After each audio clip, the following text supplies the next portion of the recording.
thought-provoking responses rather than something undesirable. The shortlisted projects identify a set of design approaches that represent a diverse range of concerns, school of thoughts, modes of representations, and act as catalysts for multifaceted and enriching discussion. With this, we begin the first session on the first sub-theme, conflict of time memory. The modern idea of the project, situated architecture, is a one-time act. This excludes most building practices, which accrue and accumulate, where memory is always present, with which one works in the present. How then do we imagine a never-ending project of architecture? To engage further with us today for an insightful discussion on this sub-theme, we have with us today Hubert Murray, who is joining us from Boston and has taught and practiced in London and Nairobi before moving to the United States. Hubert has over 45 years of experience working on projects in the United States, Europe, Africa, and the Middle East. His practices spans the design of small-scale buildings to the larger scale of urban design, regional planning, and environmental policy. We have Gurmeet Rai, a conservation architect based in New Delhi. She established Cultural Resource Conservation Initiative, a conservation consultancy firm which undertakes a wide range of projects within the domain of cultural heritage conservation and management practices in India. Gurmeet has been a specialist consultant to several UNESCO workshops in Asia Pacific, and presently she is involved in urban conservation with Hubert. Arindam Dutta, joining us from Massachusetts, is a professor of architectural history at MIT. His teaching interests are in the area of modern architectural theory and history, imperialism, globalization, and third world politics, technology studies and body politics, Marxist and post-structuralist thought. He has authored and edited various books. Datta is also a founding member of the Architectural Historians Collective called Aggregate. Professor Nilkan Shaya is an architect and academician who taught at the School of Architecture's SET. After having practiced and taught in Nairobi, he moved his base from Africa to India. He has been greatly interested in teaching architecture, and his practice is a reflection of his intense involvement with the school. He has researched and worked extensively in the domain of architecture that is socially and technologically appropriate. Now, I move on to introduce the panelists who will share their projects with us today. Trishad Puladia is joining us from Mumbai. Having witnessed the rapid development and globalization in cities, he is interested in architecture that is not only modern, but also contextual and sensitive to design sensibilities. Trishad's Rethinking Architectural Heritage project looks at a new way of exploring heritage buildings.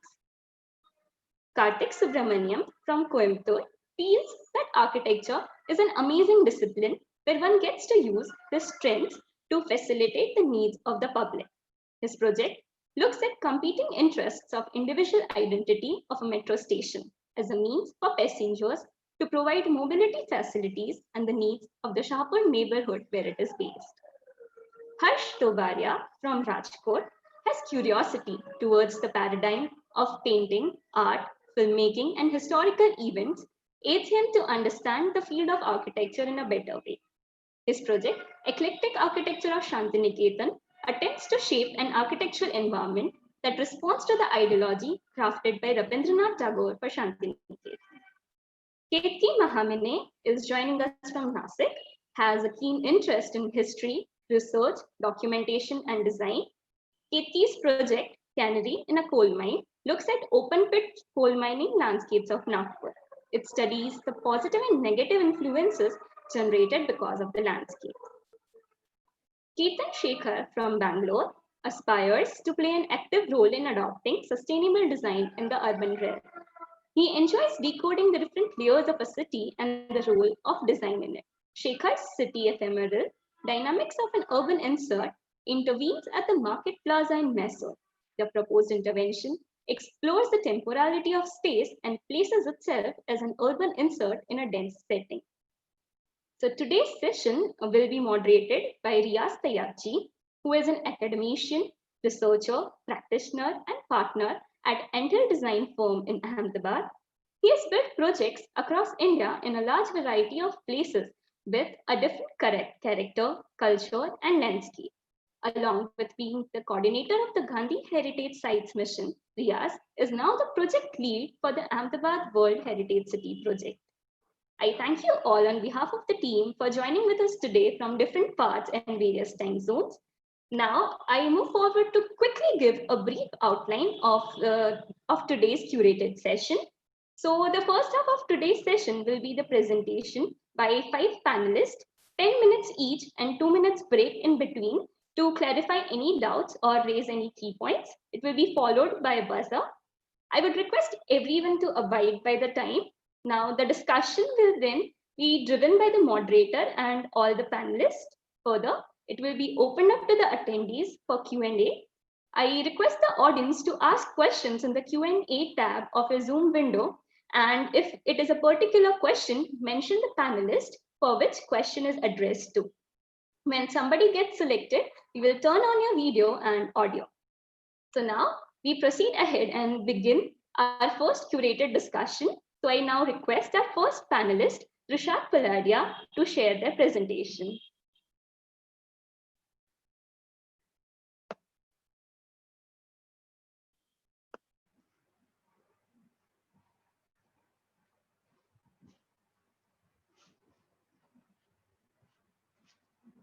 Good evening. My name is Trushat Palaria, and my thesis topic is named Rethinking Architectural Heritage, a case of the Watson Hotel building. All the drawings follow a similar color scheme. Red and its variations represent the older parts of the building that have been retained and restored, and black and grey represent the newer additions.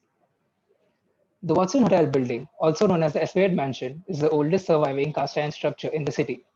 Built in 1869 as a first of its kind hotel for the British only, the building is a Grade 2A heritage building.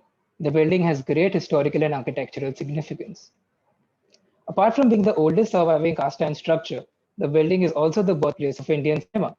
On 7th July 1896, the Lumiere brothers showcased 6 films at the Watson Hotel and marked the birth of Indian cinema as we know today. The building was initially planned as a showroom for the Mr. Watson Hotel's cloth business, but later on was built as a hotel for the British only. After being sold to a private landlord in 1960, the building has been functioning as a tenement ever since.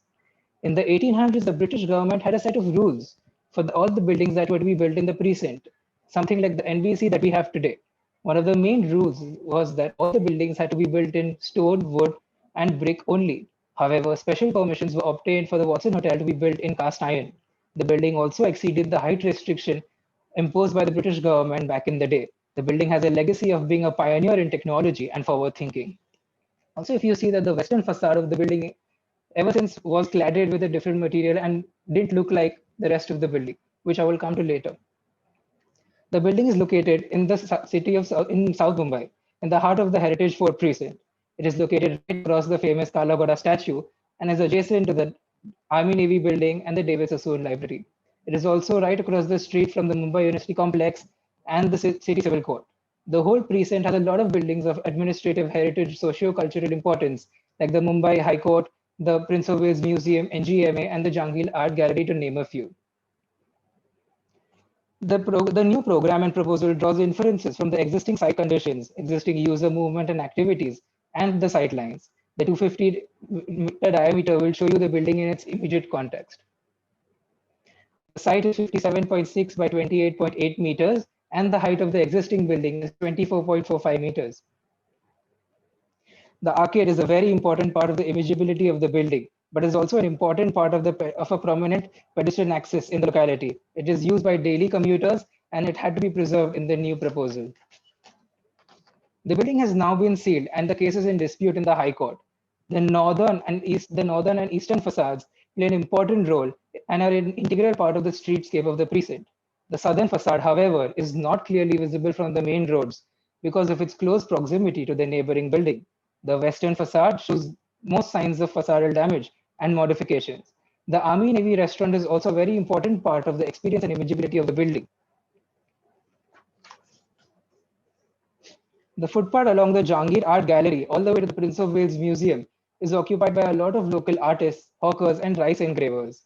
It is also used as an interaction space and a pause point for many Mumbai Darshan tourists.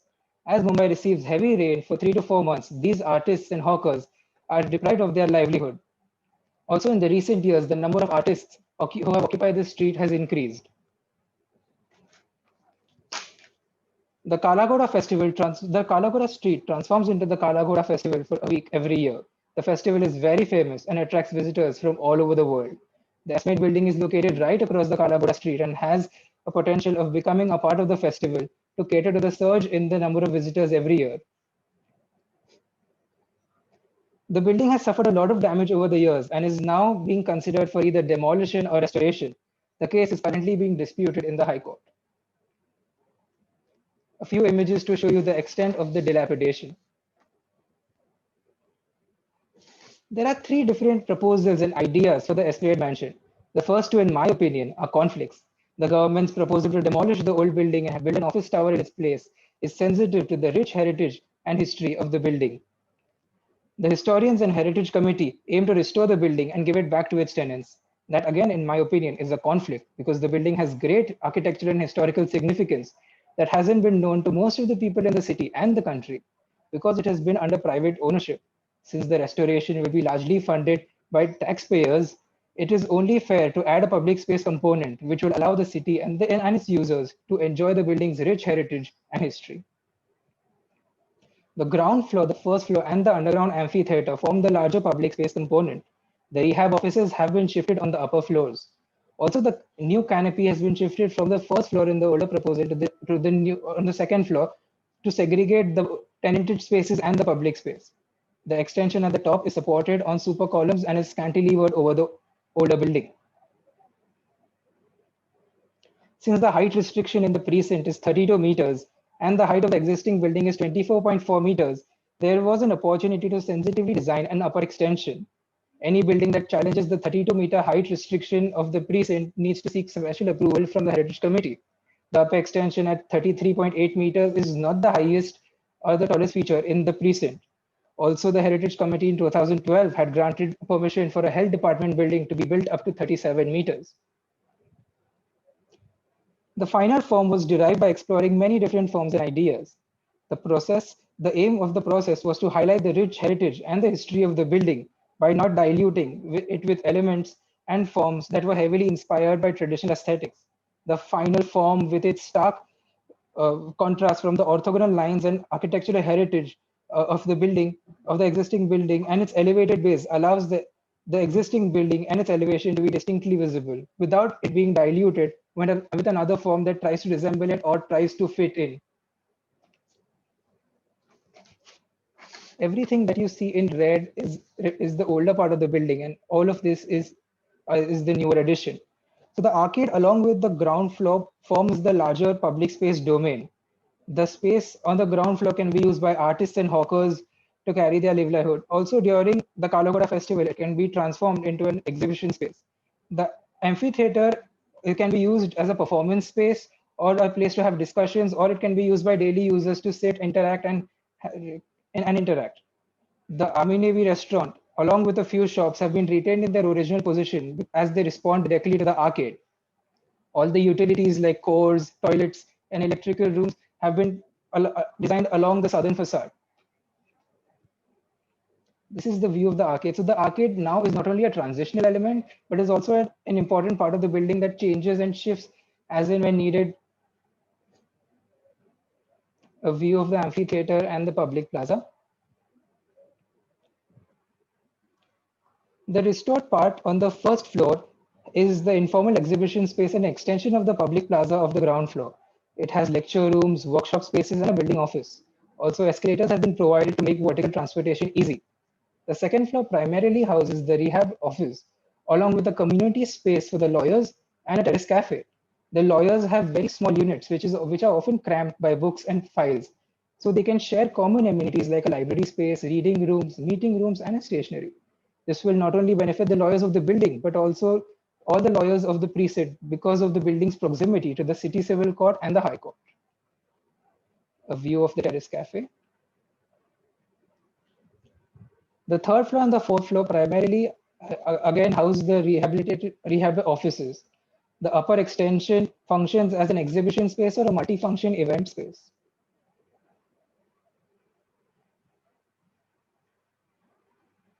So as you can see, initially the Kalagoda festival was only limited to the street. By making the ground floor more porous, we can allow for the activity to enter the building, and the whole building can now start engaging with its context.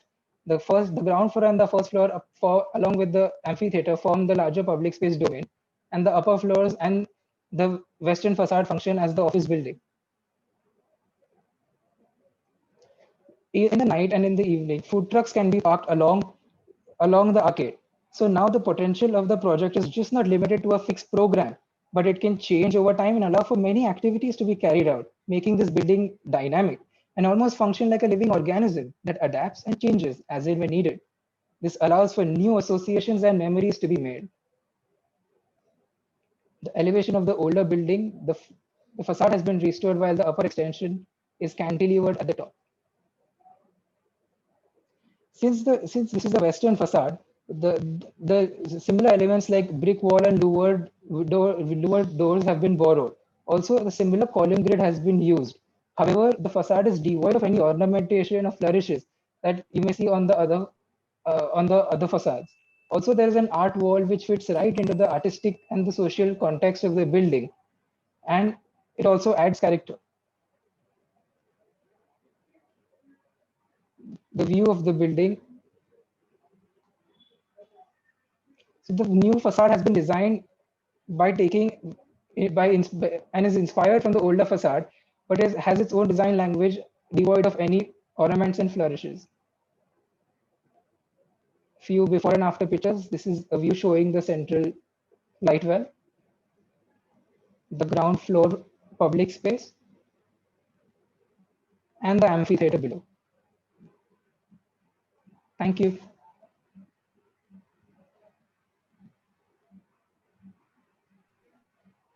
Yes, we have 2 minutes. If any of the panelists would like to clarify or raise any key points or concerns.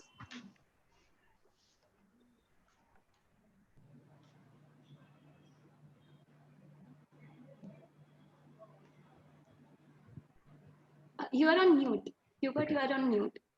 Yeah. Is that okay? Yeah. Could you just clarify who owns this building and who runs it? So currently, the building is owned by a private landlord, and the landlord has leased out the small offices to tenanted lawyers. Most predominantly, it's a lot of lawyers. So it's under private ownership, and the private landlord runs it. I asked the question because you have a number of public functions in there, and I'm wondering whether a private landlord is, the right vehicle for these public functions.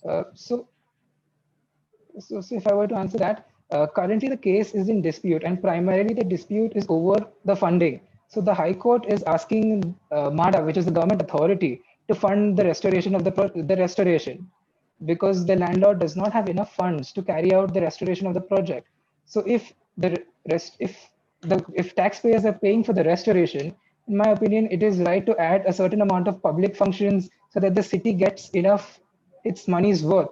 And also, instead of completely removing the tenants are also housed. So the whole proposal tries to strike a balance between completely demolishing and complete restoration.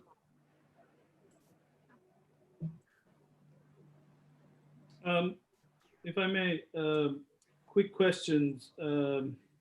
So do you have a sense, this is following from Hubert's question, do you have a sense of who the client will be for the future use? Is it, who will own the property in the future? So I did have a rough, so since it's currently owned by a private landlord, in the future, the property can be maintained by a trust that is formed, and that trust can then, some share of the trust can still go to the private landlord. So he gets something out of the building being made public, and the 100 tenants that were originally there are still being rehoused. So the function of the building doesn't dramatically change. There are tenants, but the ground floor and the first floor then become public in nature, which can be maintained by a common trust. I'm sorry to interrupt. Like, we are done with our 2-minute buffer. So we can just note down the questions and we'll just carry forward in our further discussion. Okay, so we have our second panelist. Yeah, we have our second panelist, Karthik, with us to share with us his project.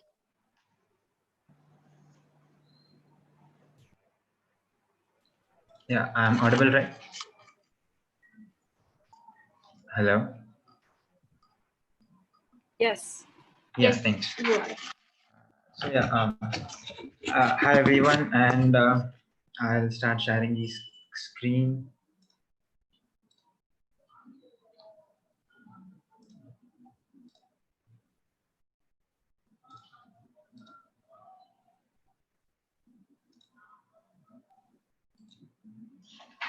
Yeah, the screen is visible, right? Yeah, it is visible. Yeah, thank you. Yeah. Everyone, this project, the Health Odyssey of Shahpur, looks at how to reinterpret and design a building typology in reference to its urban context. This is the metro route proposed by GMRC, and the site or transit station I chose in Shahpur, which lies on the immediate eastern banks of Sabarmati River in the old city of Ahmedabad. And the 4 stations which comes after crossing Sabarmati River are underground stations because of the presence of heritage monuments in the heritage city of Ahmedabad. Now, Ahmedabad Metro is a 10,000 crore infrastructure project which spreads for about 44 kilometers, which is basically 270 crores spent per kilometer. Now, do we really need these expensive infrastructure projects? And the answer to this is yes. Last few decades has seen the pressure of ever-increasing population growth, which led to the urban area limits getting expanded. And this directly corresponds to the increased transportation infrastructure and recreational projects like bridges, metros, public parks, etc. And these projects play a huge role in urban development of our Indian cities. Though the intentions of these projects are quite genuine, their architectural approach is usually singular and limited. They just don't respond to the immediate physical or social context, and they just ends up becoming inaccessible parts of the city. Now, when we say Shahpur and Ahmedabad, what comes to one's mind are these dense urban fabric with streets filled with vehicles parked, a huge communal divide, a number of swing markets, metal markets, and fabrication. Uh, and when we look at the site analysis, so the building use map of Shahpur neighborhood hints at the identity of Shahpur being the cramped residentials and the industrial area with metal market. It also reveals the lack of recreation or green space, which is basically just 3%. And with the introduction of underground metro construction, it lost a major part of available green space also. In fact, of all second-tier cities in India, Ahmedabad has the least green space per capita. And contradicting this, when we say a metro, what comes to our mind are fast-paced and time-saving. And in present-day scenario, where everyone's running towards something, everything around is fast-paced. Where my proposal hints at something like a recreation center, which contradicts a metro by having a controlled approach towards architecture with respect to time.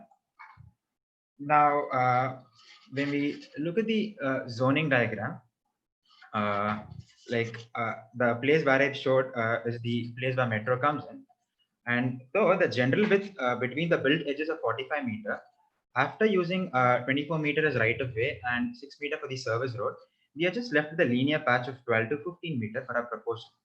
And now the zones are marked depending on the distance between 2 built edges to find out the maximum width available to place my code, which has the widest width of 15 meter and plays a huge role when it comes to recreation center. Now, this second zoning diagram defines 3 zones and tries to integrate them in terms of circulation and functions assigned. And also to activate the street above, I'm proposing it to be a pedestrian foot lane. And when we look at the site plan, it comes with 3 zones where orange deals with metro and the recreation or sports facility with courts, cycle infrastructure, retails, and cafes. Green is basically soft hills from dug earth where families and children can meet. And pink is the urban plaza where Shapo neighborhood can gather for facilities like TT tables, chess, etc.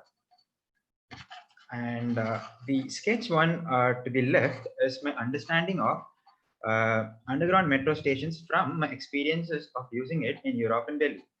It's basically a three-platform system which deals with the top entrance, middle concourse, and the bottom platform. In these kind of stations, we have two different worlds acting parallelly with two different kinds of plugs. One, passengers below ground, and two, the local neighborhood around the station. And somewhere, these stations fail to link these worlds visually, and my sketch 2, which is the first of four sketches on the main screen, tries to address it by lifting the flow plate for visual connectivity, light, and also ventilation. Now, again, based on this idea of visual connectivity, I try to juggle my key section to design my corresponding spaces through sections. And the ground floor plan, when we look at the ground floor plan, somewhere I wanted to engage the movement of passengers with the movement of neighborhood. So when I had to locate marker 1, which is my entrance staircase, I brought it to the other side of service road, down south, which locates my entryway in a plaza kind of setup and brings a certain adaptability to it, while it still has a consistent engagement with the adjacent neighborhood. The path indicated in red is the cycle track. Now, to the left of the entrance staircase, we have marker 2, which is the cycle infrastructure, and to the right, we have marker 3, which is the code of play area. And these functions are supported by certain public amenities.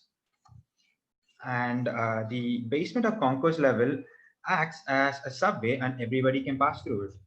Like once you get down the stairways, you have the sports cafe to your right and the marker 17, a decathlon-like shopping place to your left, which is also supported again by a kids play area.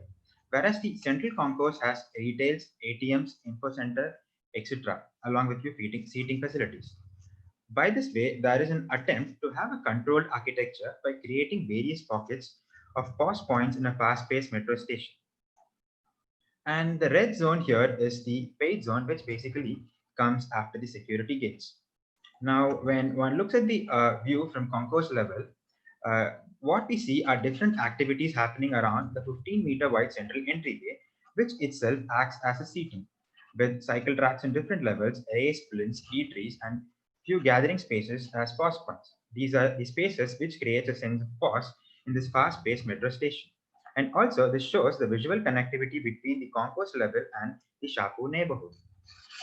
And when we cut a section through the concourse level, what we see is something which shows how the concourse level acts as a subway linking both sides, and at the same time, it also has various partial articulations to provide the sense of pause. Again, these sections B and C, cutting through code and the shopping center, are derived from their key sections, and they try to showcase the relationship between the in-between built-up space and the roads on both sides, again in terms of light, ventilation, and visual connectivity. This is the cycle ramp view, which shows the exposed structural system, which uses castellated steel sections, something which comes from the industrial areas of Shahpur, and the view also hints at how the ramp kind of staggers to get in light to the basement level along with few light gates. The basketball court view. If you take a look at this view, it hints at a linear building with heavy movement on both sides, since we have a service road on the left, a main road on the right, and also a cycle track which passes in the middle. It's basically a well-connected urban public space. Now, how I imagine the pause here is when there's an informal game happening, the passengers will take a pause for a few minutes when they cross, and they basically end up with the people standing around. These are the typical street sections for 6-meter service road, which is generally a shared space, and the 24-meter main road, which is a larger street with cycle track, footpath, and vehicle carriageway clearly defined. And that's the longer section, and even in this direction, I've again tried to work with the same idea of visual porosity.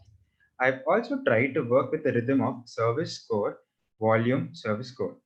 And here, one might have the question of how public these spaces are. For example, if you look at the basketball court at the basement, so the intention is to make the function quite specific in order to provide a pause. The scale of it makes this place quite flexible. Maybe you remove the basketball hoops it becomes a plaza and you could have a community meeting or even a political rally, which makes it more public when needed. This drawing shows the transition between the three zones also, where the attempt is to blur the boundaries. And this section also showcases various pause points in the scheme over all three zones. This slide is just a throwback on how I've tried to juggle my key sections in order to strike a balance between various functions of the metro station below and the Shapo neighborhood above on the basis of visual connectivity. And that's a view from landscape zone, again highlighting the places where one would pause while using the road or metro. If you have noticed in both shorter section as well as the longer section, and also in this view, I've tried to incorporate a great amount of visual porosity in both directions, which makes it more urban. Porosity basically becomes my main tool for manipulating the relationship between inside and the outside. My conflict statement in the first talked about the identities of an infrastructure and its context. Though it feels like a human-human conflict to some extent, it actually falls better in time memory, where the attempt is to have a controlled architecture by slowing down the user space in a fast-paced metro. And my interpretation of the theme, response, conflict, response here is action as the first response, since the identities of these plays usually comes from an action of memory. Conflict or contradiction arises when these identities need to coexist. And my response to this is my reaction, where I try to find an agreement between the two with respect to change in time. And I'd like to end with Eddie Cantor word, slow down. It's not only the sceneries you miss by going too fast, you also miss the sense of where you are going and what. Yeah, thank you. Yeah, so we have 2 minutes. I request panelists to clarify doubts or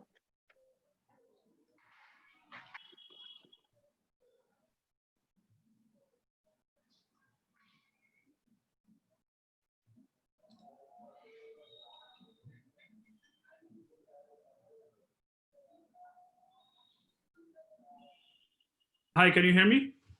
Yeah, I can. Did you do a traffic study of the surrounding area? Were you able to access the metro feasibility study for volume of passengers, exit, all of that? If we when the basement plan was kind of shown, it kind of had a set of programmatic things which came from the metro itself, like the GMRC produces that. So I kind of try to keep all those things away from the public space. So if you had seen the basement plan on the right corner, you would have seen all these technical ones like the UPS, the storage, and all those kind of rooms. And in terms of the traffic study, I'm like the time that we had was quite less, and the place where the metro actually comes has been occupied by the metro people.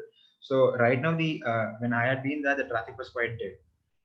But then it kind of comes exactly once you cross the riverfront, and that's the first junction. So it's quite an happening node at that point in terms of traffic. It's a fast-paced one.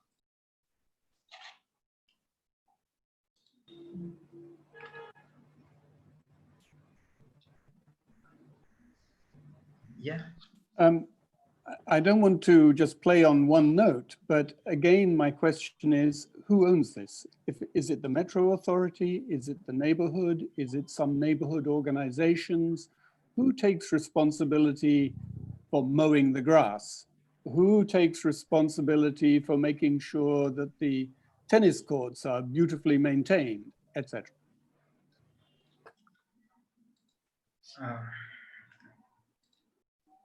Like any public space kind of comes with this question, and since I am trying to do something which kind of caters to the community, the first point, because these metro stations are going to happen at any case, and they are usually singular and limited functional one.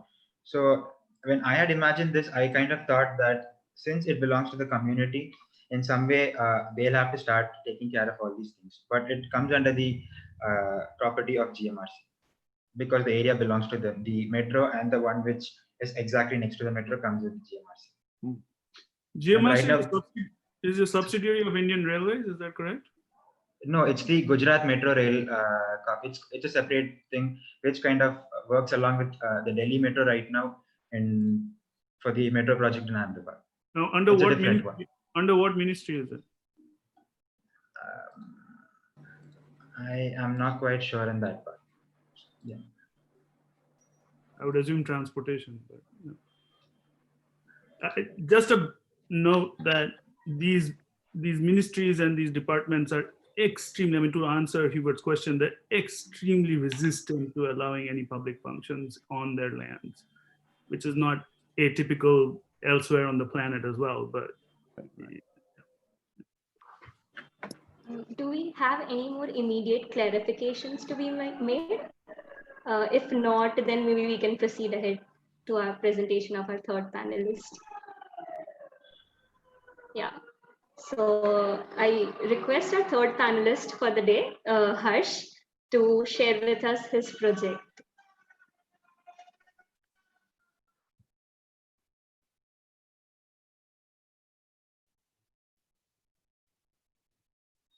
Yeah, can you hear me? Yes. Yes. Okay.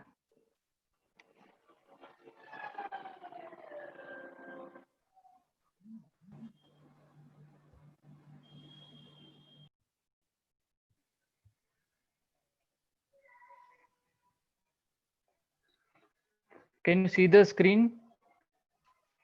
Yes, we can see a screen. Okay. So hello everyone, myself Harsh Dobaria, and I'm a recent graduate from IPSA Rajkot. And today the work I'm going to present here is the title is Eclectic Architecture of Shanti Niketan. So the presentation is structured into two parts, where the one is about the context of the project and the thesis, and the second one is the project itself. So the Shanti Niketan is situated in the easternmost part of India, and probably 150 mile away from the major city of Calcutta. So the place has a vital history and paradigm since many years. So currently also it has a significance worldwide as a hub for the education, art, and the culture. So the photograph itself talks about the earlier days in which Shantiniketan it stood for, and this is the now current existing situation in which the Shantiniketan place is exist, where you can see that it is the place has transformed and evolved over the years since the 1860s. So this is the kind of a first instigator for me, where the idea of learning under a tree, which had impact on my mind. Then I first visited the place in 2017. So at that time I traveled some of the part of the Shantiniketan campus, and I walked through that. So I had one strong striking element that there's two kind of totally contradictory built environment exist in the same situation. So I had a question that what is an idea behind such places? Who created this place and why? What is the reason? And as an architectural student, I had also inquired that how one should create a space or built environment in a such situation and context in nowadays in current time. So that's the kind of question I started with. So the continue to that, the Rabindranath Tagore, he is the one who I called invented the Shanti Niketan in his mind also, and in the physical world also. At that time there were kind of this kind of movements are happening in the all across the country. So Rabindranath Tagore has an idea that education can be the solution or tool to resolve all this happening issue across the country. So so this idea, he started the school in Shantiniketan in 1901, where the with the only primary school, so with 8 to 10 students. So based on these 8 aspects, so these are the kind of points which I extracted from his writing, where he emphasized on environment of education, nature driven curriculum, spiritual education, art, music and dance in daily life, freedom of mind, body, teacher student relationship, education in harmonious with the life and society, and the another is the culture and synthesis. So that's a kind of a foundation behind the shaping Shantiniketan today. So the Shantiniketan has grown over the years. Earlier it used to be a primary school, then it became a college, and now it's a university. So the Kalabhavan is a one small significant segment of that whole campus, which is a school of fine arts. So this is the my focus area, study area of this thesis. So based on these three aspects, I choose Kala Bhavan as a my study area, where primary thought is that the physical setup of campus itself conflicts the idea of Rabindranath Tagore's about the Shanti Niketan and about the environment of Shanti Niketan. So this is the how it's kind of situated. The Kala Bhavan is situated. So the Kala Bhavan itself started in 1919, and a year back in 2019 it completed a journey of 100 years. So the school is a earlier it used to be a school of music and dance, but now it's a school of fine arts. It started with the idea of creating the indigenous model of art practice in India. So that's the kind of idea Rabindranath and his colleague were started with.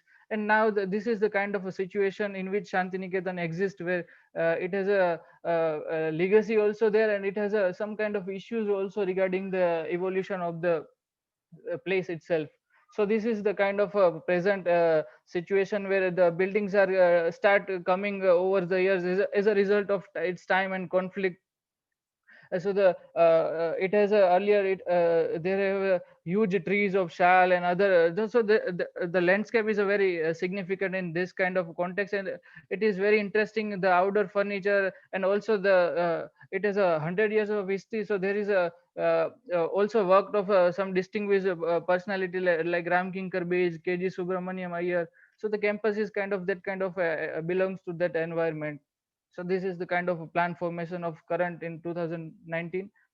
So then I am looking while I went to the field that what kind of spaces should I do in that. So I got some of their future planning. So I got there from base, and these are the kind of spaces which I took as a proposal, which they are planning for their future needs. So the program is very simple, where intervention of some of the studios of graphic design and other mural workshop, and some of the requirement of the outdoor community gathering space of that kind of context. So then continue to the design process. uh, I start like how can I place in that kind of environment? What are the clues? So I then start the evolution of the tracing the evolution of campus in 1990 since 1919.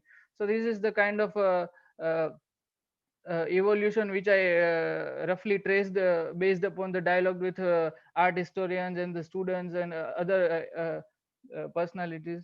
So there I had this kind of observations that though they have not that kind of a professional training about the design and planning, but they have very conscious about the climate itself. So they constantly open the northeast and southwest corridor. They also building upon the very clear ground, so they don't need to cut the trees, because now Shantiniketan is a kind of a jungle. And so what I realize is that it's a product of a respected time and context, and it's also somehow created the neglected spaces in the campus in nowadays also. So at that time I also back up that about these aspects of Rabindranath's about Shanti Niketan. And what I did is I actually derived these aspects, like what is their means in architectural or architectural paradigm. So I some of the emphasis that he is emphasized on relationship of man, nature, and architecture, and the idea of indigenous versus innovation, the flexibility and transformability in spaces, the context and community participation, cultural and climate response. So then I what I did is these five aspects I just evaluate with all the campus with that. So there is a one observation that in earliest you can see there is a more sensitivity towards shaping the built environment and buildings of Shanti Niketan in comparison to recent years editions. So then I started about the placement of this kind of this spaces for the program. So I not only just proposed the new spaces, but what I did is I tried to work with the existing situation, and I also tried to do the exercise of addition, alteration, and removal also. So I also pluck out some of the spaces of the existing campus. So this is the campus exists in 2019. So this is the open space hierarchy which I talked earlier about, the northeast southwest corridor. So it result into the neglected areas of the campus. this is the significant buildings. So based on that, I proposed that 5 spots could be I should intervene. So this is the kind of requirement of the program, and this is what I removed and tried to establish connections of open spaces, and this is the final proposal. So this is kind of a final proposition where this is the foundation studio with faculty space, this is the mural design studio and workshop, this is the individual space for post graduation painting students, these are the textile design studio and other design studio, and this is the graphic design studio attached with the sculpture part. So today I am going to just go through with the more detail in this intervention. So coming to the wall to part, these are the kind of points which I based on that I am going to told you. This is the kind of situation. So the intervention is kind of an extension of this program where the individual PG students, and this is the kind of studio faculty space, and this is the kind of situation. So what I did is I have a concern regarding the creating new space. It should be in the realm of what exists in early days. So what I did, I just simply analyzed the earlier built form, and through the eyes of structure, space configuration. And what I did also is that I also analyze the periphery of that particular site. So what kind of elements are exist in these situations also. So based on this is the old existing structure, and there are some of the trees. So that's the kind of, I simply took that as a base, and I just removed the spaces, and this is the how it's shaped. And so this is the sectional relationship in which it's existing. So I also use similar materials and land as a resource, and I also they have a tradition of painting the huge buildings and creating sculptures. So I also try to incorporate in the design, and this is the final outcome. So I just quickly go through the other interventions. So this is the foundation year studio with attached faculty space. This is the how it exists, and the relationship with the existing campus and the new interventions. So this is also the kind of continuation of that older order, but in try to incorporate the current time and the need with making mind that Rabindranath concerns.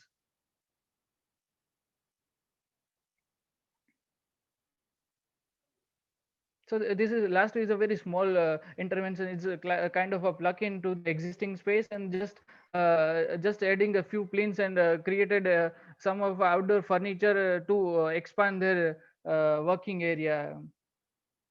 So in a way, this 5 intervention is kind of might conflict in each other, but it largely it is a one core idea which I started for, where the community engagement and Rabindranath. So the project is ultimately the kind of bridge between Rabindranath idea about the Shanti Niketan and the what it exists in the current situation. So while this project was selected under this theme, I have a question still exists with me, that in the process of crafting a space which is a part of constant evolution, what can be the role of memory and association of people? So yeah, before concluding, I would like to thank all of these guys being a helping hand in my work. Yeah, thank you, KVDF. I request panelists to clarify any doubts.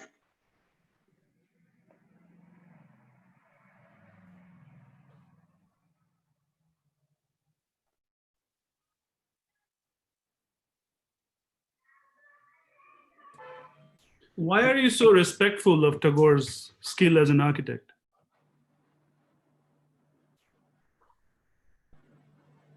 I'm kind of respect, because they are one idea which I truly inspired, because they have not a singular typology in the Shanti Niketan campus. They always try to explore some different typology with the respected resources they have.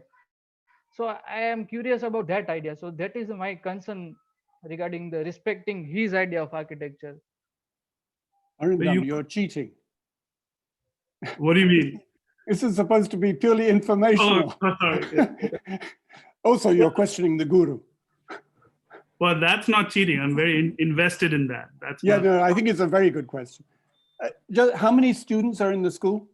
Currently, it has 850 students with all streams. And with your proposal, does that increase?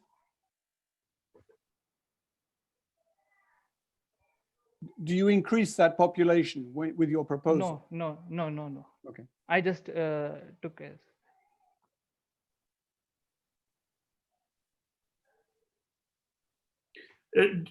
Well, then the technical question. Did you get a sense from the students that the current buildings are unlivable and therefore there's need for new buildings? Yes, the photograph I showed earlier about the current existing situation where I'm very shocked that they have idea of learning in the outdoor spaces while they are working in some indoor spaces when I visited the place. So Do they actually do work outdoors and learn outdoors? yeah, for some huge scale work they are doing outdoor, like for the sculpture part they are also working outdoor.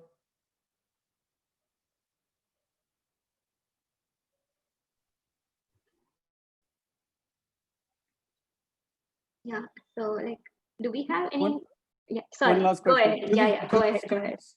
Sorry. Do the students maintain the outdoor space themselves, or are there workers who maintain that outdoor space? They are workers who are currently maintain the outdoor space. That's very un-Tagore-like. No, it is actually very Tagore-like, and it is the precise critique that Gandhi voiced to Tagore, is that as opposed to Gandhi, when he first came from South Africa and stayed in Shanti Niketan, he was shocked by the use of servants. He actually went and okay. cleaned the toilets. While Tagore was out, Gandhi went and cleaned the toilets, which was a great embarrassment to I see. Shanti Okay. Niketan. And it's a very well documented episode. Yeah. So if we do not have any more questions, we can proceed ahead. So with our fourth panelist for the day, so I request Ketki to share with us her project.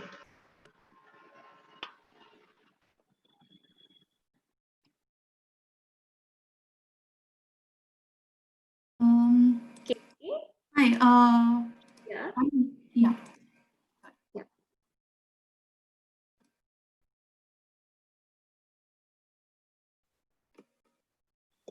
Can you see my screen? Yeah, we can see a screen.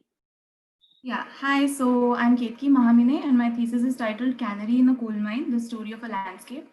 So the project is based in Nagpur, near the Nagpur city. So as you see on the screen, if you follow my mouse, below is the Nagpur city, and the coal mine is about 30 kilometers, about an hour away from the Nagpur city. This site is a spread out coal mine which runs along the river Kanhan in the Gondegaon village.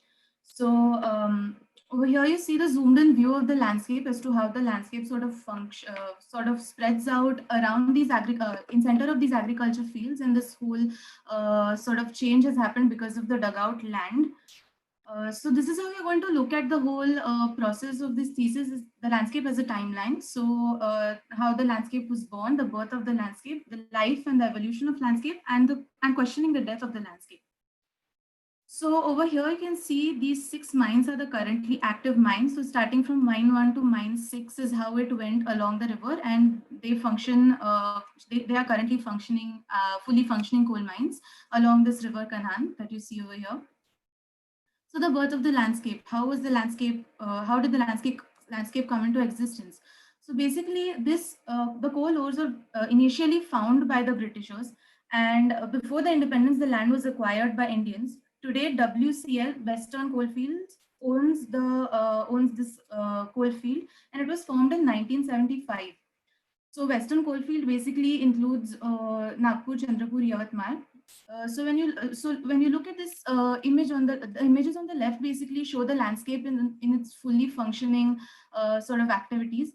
And when this landscape is functioning in its own functioning today, it forms various kinds of relationships with various objects and actors that engage with this landscape.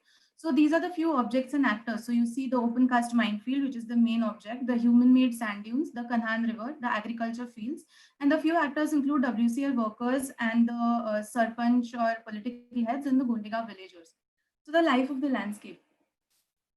So over here on left, you see Google images of how the landscape sort of transformed from the beginning, from 2002 to 2018. So you can see that more land sort of got dug up and the landform is continuously changing. So it's a very dynamic landscape. And on the right over here is a basic map of how the general landscape networks work. So for example, when you take the coal network, how the trucks sort of come into the coal mine, how the coal is extracted, how the coal is then transported within the mine, then supplied to the thermal power plant, and then taken to the ash pond after it is burned. Or how the people's network works. So basically how the people come from the Kanhan village and come from the Kanhan village to the various fields to the mine and function as laborers or various occupations inside the mine itself. Then we look at the water networks that are formed over here. So when the mine was not there, the rain basically fell on the flat ground, went into the river, or was collected in the wells, and then it provided water to the villagers. But now that the mine is there, it changed its course. So basically the rain falls into the mine pit. It has to be forcefully pumped outside and it goes to the filter plant. It is ideally supposed to go to the filter plant and the clean water is then provided to the people.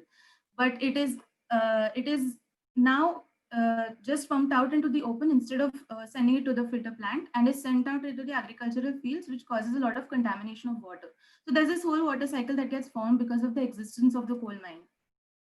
So this is an illustration of how the before after life and lifestyle sort of changed of people when the coal mine was not there and when the coal mine came into existence. So the first strip over here is what you see a villager's lifestyle socially, economically, and with respect to how the workplace was there, how he sort of functioned. So he woke up at 8 a.m., saw a clean village, went from a clean, fully functioning village to his farm and worked at the farm over here and took this particular route. But later when the mines came into existence, this complete route sort of changed and a lot of dust sort of started forming and the village started crumbling because of the expanding mines, and his route sort of changed and he started working into the minefield instead of a field.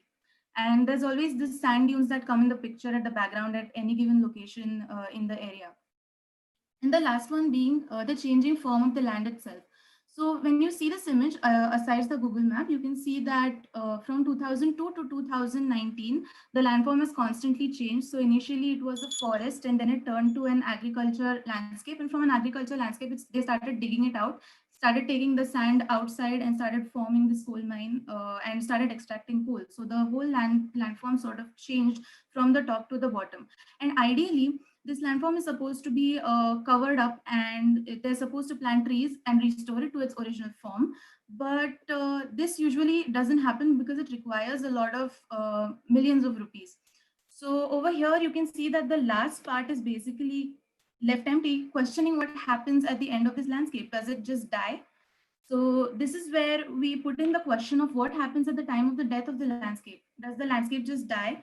Or can there be any new program that can revive the landscape, or can it be reformed in a certain way? So over here, you see a few current site studies that are done.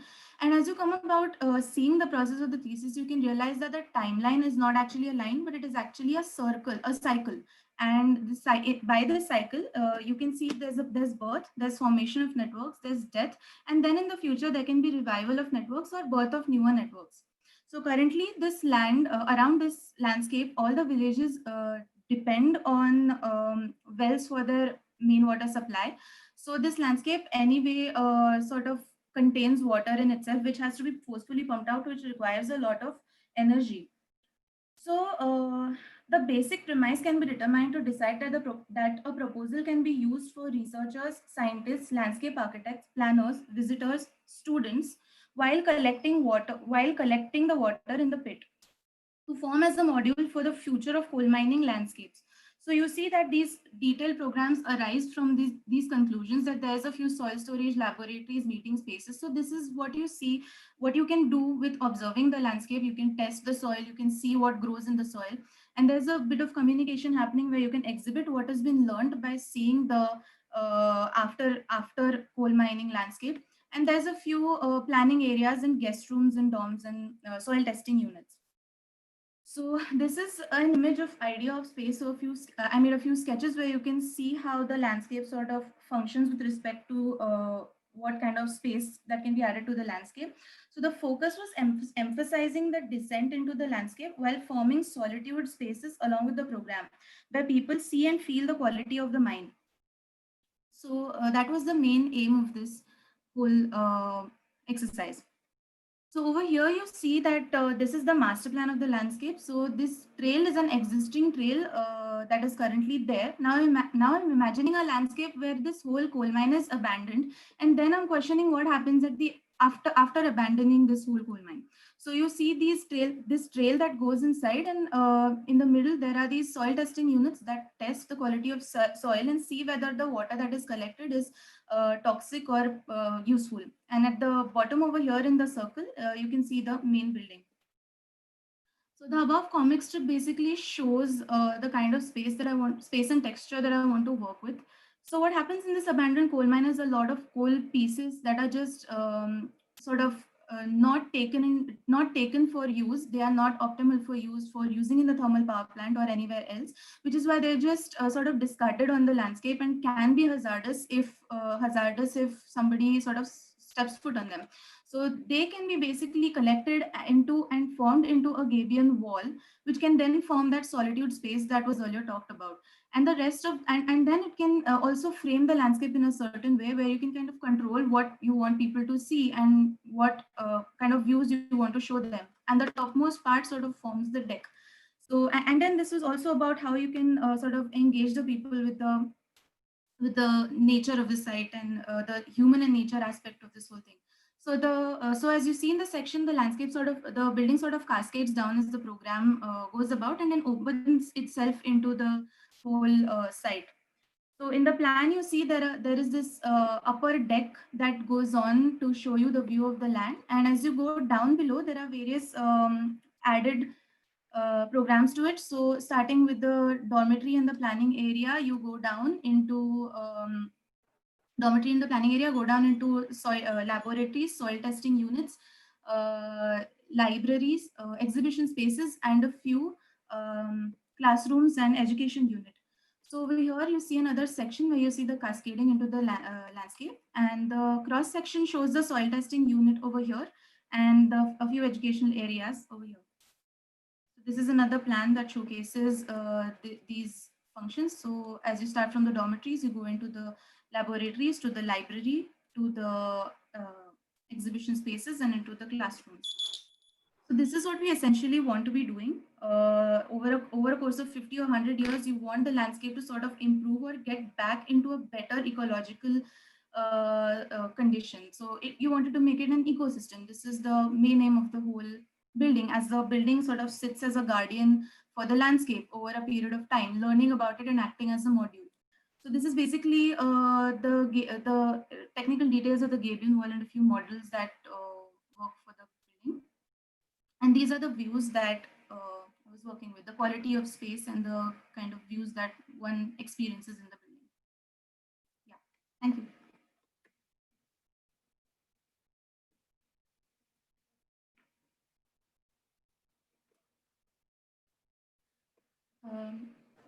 Yeah, thank you, Katie. I request panelists to clarify further.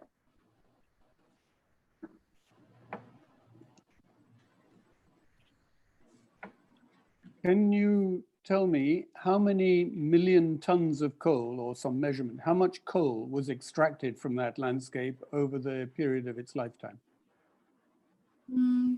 Can't really say. And how many million tons of coal were burned? And therefore, how much carbon was released into the atmosphere? Actually, that information was not provided to me by the people of the coal mine. I'm sure not. It was above 50 million tons at least. And that wasn't in the lifetime of it. That was the recent number that they had told me. So in the lifetime, it will be extremely a lot. Yeah. What quality of coal is it? I mean, generally Indian coal is pretty poor, but just curious. I never studied the geology of it. No, in terms of thermal performance and things like and pollution, is it very high grade coal or low grade coal? Do Yeah, you know? it is a very high grade coal, which easily burns after you. So even when you go Uh, into the mine, Tyre shaking his head, which I sort of, yeah, go ahead. Yeah. no, it is a high grade coal because when we even went to the site, they had a lot of burning, spontaneous burning happening, which was not planned over there. So a lot of smoke coming out of this land, and I even took a piece of coal with me, which wasn't the coal that we usually use. Let's say in terms it for drawing or easily available coal is very easily degradable, so it just forms into tiny grains of this thing. And but the coal that you get over there, it doesn't degrade, it doesn't break, it is brittle, but it doesn't easily break into the hand, so it's very shiny and very sharp kind of. I think the reason we're asking these very basic questions is that, in my view, this should be the driving interpretation of your restoration project. But we can discuss that later. Yeah, so any more questions? If not, then we move forward to the last presentation for the day. Then we can open up the discussion. So I request Kirtan to share with us their project. Kirtan?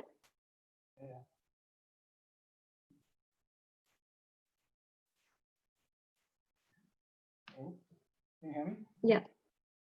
Can you say a bit louder? Yeah. Can you hear me? Hello? Yeah, we can hear you. Okay. So also can you see my screen? Yeah. So yeah, we can see your screen. Okay. Good evening. I'm Ketan Shekhar, and today I'll be discussing. First of all, thank you for letting me be part of this forum. I'll be discussing about the ideas of Indian temporality through my project City Ephemeral. Ephemeral means very short-lived. So the main question that I asked in my thesis was if the norms of architecture only restrain the spatial quality or can they bolster the temporal aspect as well? The way I engaged with this question was firstly understanding the notions of time and space, then establishing connections between them, and seeing what are the functional dependencies, what is the dependency of the function on space through time, and demonstrating it in an urban in the project. Firstly, the notions of time and space, you have time which is linear, cyclic, referential, and perceived. The space can be referential or perceived. You perceive a space through the solid and void around you. Then you have the event which connects space and time together. For example, an event on a linear time is basically a one-off event, and event in a cyclic time becomes a ritual. So understanding the local notions of time, of how we perceive time, was basically we have the system of cyclic time. So you have from the level of cosmic to the daily level, and also today we see time in terms of a hierarchical system right now. So secondly, understanding the connections between what are the connections between space and time. Space and time are required to perceive each other. Then there's a perceived duration of the age of the building due to its built surrounding. Then you have timeless aspects like design principles, maybe the Vastuprasha Mandala or the Vitruvian trial that helps in formation of the space, and space and time are used as a reference to each other. But when you put a function to it, how do you denote it across time? I came up with this small diagram which basically shows time on the line and the spatial configuration as the shape and the function as a letter. But when you see all these functions in an urban space, how I could see these four typologies there coming up there. So these related to natural terms because you can observe these phenomena in the nature of how organisms relate, and this also tells us about yesterday how Toji was talking about these architecture as an organism. So you have this you have symbiotic space where space and function are depend on each other for its design and its working. For example, laboratory servicing in the spaces. Then you have mutant spaces like adaptive reuse where space can be reconfigured in order to adapt for different functions. Then you have indefinite space where the same space can hold different functions like the plaza, the sidewalks, where you can have multiplicity of functions happening at the same time, the simultaneous activities there. Then you have the fourth thing, which is commensalic, which means that it's an organism that depends on another organism but does not harm the host. So you have a certain functions plugging into a host space and coming and forming a system microsystem at that point of time and plugging out. So this forms the most important part of the dynamics that we see. So this thing I tried demonstrating in the central node of Mysore city in Mysore city there, and you can see that Mysore is and it's a dense setting, and you can see it by the analysis by this map that you have different heritage structures around already present there. So when you walk through this locality, you walk through time as well. Each facade tells us about its time and time there. And I tried analyzing these four functional dependencies in the immediate context in the site. The site is located next to the market plaza, and it has its own dynamism. So you have this typology working like the Devraja market and the Mandi Mohalla having a muted function where it always adapts to new function. Then you have the Chikagade market plaza where it can host a project at some point of time, and then ritual performance during Dasara festival and those kind of aspects. Then you have Ashwatkate, which is a basic module of Indian urban traditional urban space where you have just a plinth and a tree and this thing can have multiple functions and can hold multiple densities as well. It's mainly located next to a temple, and temple has its own ecosystem going around, and all these things really interdepend on each other for its working. And what is mindset going to do that is the next one. From those studies, what I got was what I got was clues for artificial manifestation, where symbiotic has permanent built and permanent function, mutant has modifiable built and temporary function, indefinite has no built of its own but a temporary function, and commensalic has temporary built and temporary function. But how do you form a program? The program in an urban insert, I thought should not only relate to the spatial requirement but also the temporal requirement. For example, by analyzing the daily cycle and annual cycle, I got these three components, which were the urban component, the temporary component, and the fixed component. Urban components relate to the daily activities, and it provides phases like if at all a person, in an urban insert, when a person is walking by and wants to rest, it should give a place to rest without being questioned. And temporary space which responds to time, and certain points of time during festivals, something comes up and goes down. And the fixed component, the base component, here is the cultural center which can be funded by the Karnataka Exhibition Authority or by the royal or the royal Warrior family next to it. And this is related to the four dependencies that I talked about, where urban component gives an indefinite space, temporary component gives a commensalic space, and this component has mutant and symbiotic spaces.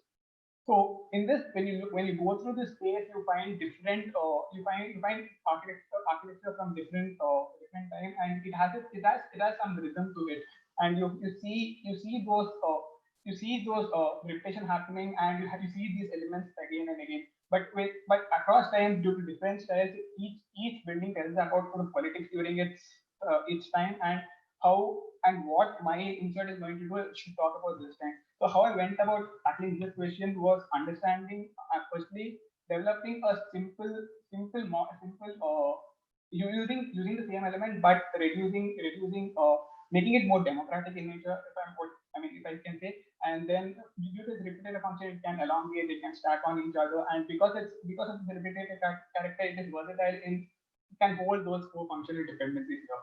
And also this can interact with other built elements in forming microsystems microsystems, and it makes it more dynamic in that sense.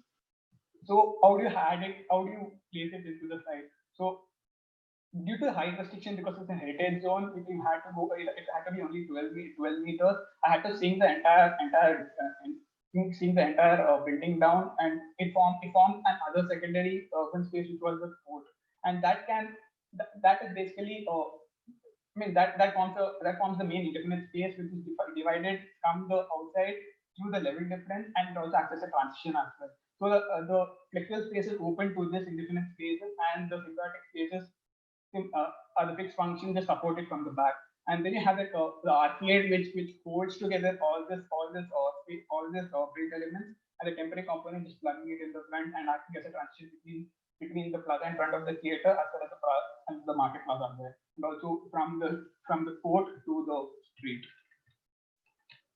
so when I have this open insert, it becomes more dynamic in nature. It becomes, I tried making it more amorphous in nature so that it not only takes in the the context from the outside and also view it from the inside, but also respects the time, and it can change, it can morph to different functional needs, and that's what this slide talks about. And also you can see that in the internal design of it, you have different spaces in it, but each and every space reacts with the adjacent and the opposite, and it forms a certain momentary interaction with them, and it influences it influences the entire working at that point of time and makes it a little bit time bound as well. So what happens in this kind of situation is in an urban insert, the dynamism is mostly in the edge conditions. And you can see that in the relationship between the indefinite and the build, where you can it's always in flux. The edge is always in flux, where the program feeds on the insert and the insert feeds on the program, and this equilibrium is more dynamic, and that tells us about what is happening at that point of time. And you have the temporary component, which acts as a transition between the state and the code, as well as it acts as a connection between the two plazas. It can be made of temporary materials like bamboo sheets, and it can act as place where this small vendor car can plug in and all this. So you can see that in this layer in this layer of temporality, you have a natural layer like the rain, the light, the green that forms an important role in temporality. But you have these four functional dependencies which interact with each other momentarily, coexist and negotiate with each other. And these interactions, negotiation, and coexistence is what makes city. I mean, architecture time bound and the city an ephemeral one. So I would like to end it by this quote by Hubert, and not quote, it's excerpt from Architecture City, which says that architecture is a human creation and it's a will, and Italian piazzas of the Renaissance cannot be explained in terms of the function or by chance. These piazzas were actually the means of formation of the city, but they become the ends and they form the city. And cities as irrational as any work of art, and the history is about to be found in the system of collective manifestation. The first part talked about the time aspect of it, then the second aspect talked about the memory, the collective memory of it. And yeah, and thank you for letting me be part of this forum. Yeah, thank you, Keertan, for your presentation. I request panelists to ask or clarify any doubts.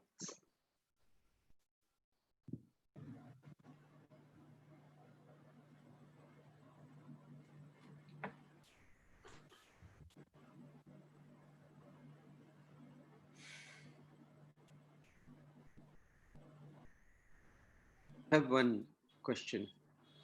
The buildings next to which you built, they were heritage buildings? I mean, pardon me, I didn't get the question. Asking you, yeah. Are they important heritage buildings next? Yeah, yeah. There are two important heritage buildings next to the site. One is the market, the Devaraja market, which is during before the British colonization, and the temple. And otherwise it's just it has an interesting facade with this reputation, but it's not classified as heritage building.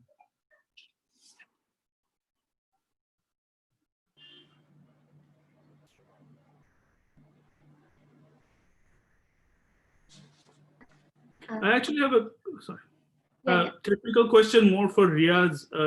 Riaz, these landmarked buildings that different municipalities specify as landmark, do they? I mean, if you intervene in those buildings, are there tax abatements or benefits that you get, or is the landmarking itself a tax? You mean of the, let's say if I have a listed building, house, is any benefit given through a tax or any kind of financial scheme? That is what you're asking. Yeah, well, in Ahmedabad, if you were to intervene, if you were going to let's say restore it is the word that they use here. So there are proposals of using a TDR policy, transferable development rights, which give you a certain amount of how would you say, recompense that is supposed to kind of, how would you say, incentivize you to do that kind of restoration. But it hasn't been completely thought through. Certainly it's not working in Ahmedabad because the amount of recompense is not balanced with actual building costs and other social and, kind of also not all building realities. And not all cities have the so not all cities, yes. for this. Yes. I mean, Mumbai was the first one to sort of introduce it. I think my student Deepa is in the audience today, but it's not universal. It's not been widely applied, right? Right. So with this, we move towards the second half of the session. Now, before that, just a small reminder for the audience. So there in the Q&A tab, people can start, now audience can start now typing their own questions for further provocations. And now I hand it over to you, Fiaz, for the discussion. Thank you, Richa. And once again, thank you to the KVDF forum. You guys have pushed us very hard to get this 185 down to 50. And I'd just like to kind of give the panelists a little bit of a background, because the idea here is not a jury. The students who are part of the panel in this situation, they will be discussing and having a conversation with us. And so it's not really the way that we were thinking about the projects is that the jury is over, and that the projects that come for the forum are how will we say, they have a pulse on what interests students across the country. And that was the initial and, the kind of founding intent of the Kurulavarki Forum, that we look at these projects and get a sense of what is there. So as much as questions about, heritage or those relating to technicalities such as ownership and ministerial jurisdiction are extremely important.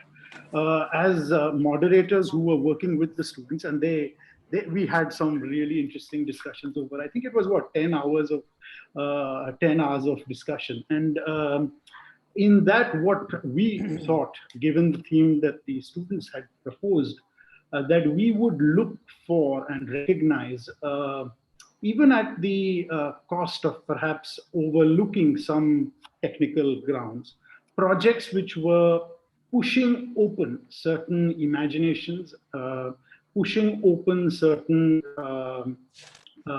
possibilities that were allowing for connection, that were allowing for relationships, that things like ownership, which are presently realities, close for a student. And so we have we encouraged and in fact chose projects which perhaps looked for these openings in the way that they were articulating their projects. And I look at this in each of the 5 projects that we have today. For example, if I take Kirtan's project, the one that we saw last at the end, and his kind of looking for categories like, he uses words from other disciplines like symbiosis, mutants, indefinities. And what you sense is that there is this looking for a vocabulary that can deal with incompletion. And I don't look at it as incompletion, but a kind of opening where something is not completely closed and one can work with it, and a work that allows you to think this through and make connections, think about time, that is, and not fix things so that one gets what we are used to, which is a project. And this was the exciting, the kind of dimension that we saw in different ways across these 5 projects. We saw in Ketki's project with the coal mines, kind of opening up to a larger sense of time, kind of way of thinking about nurture, where you let nature grow back. And in that conflict that we have, what we always have, whether we should let the RML colony forest retain its exuberance, or whether Mumbai's builders should push it and development should take it over. It is about this temporal dimensions of letting things be, rejuvenating, having their own kind of ecology is the word that we would use, or whether we will have a kind of singular, flatter, more linear sense of time, which will have selected origins and very clear paths of development, which will determine the kind of validity of whether a project fits within that or not.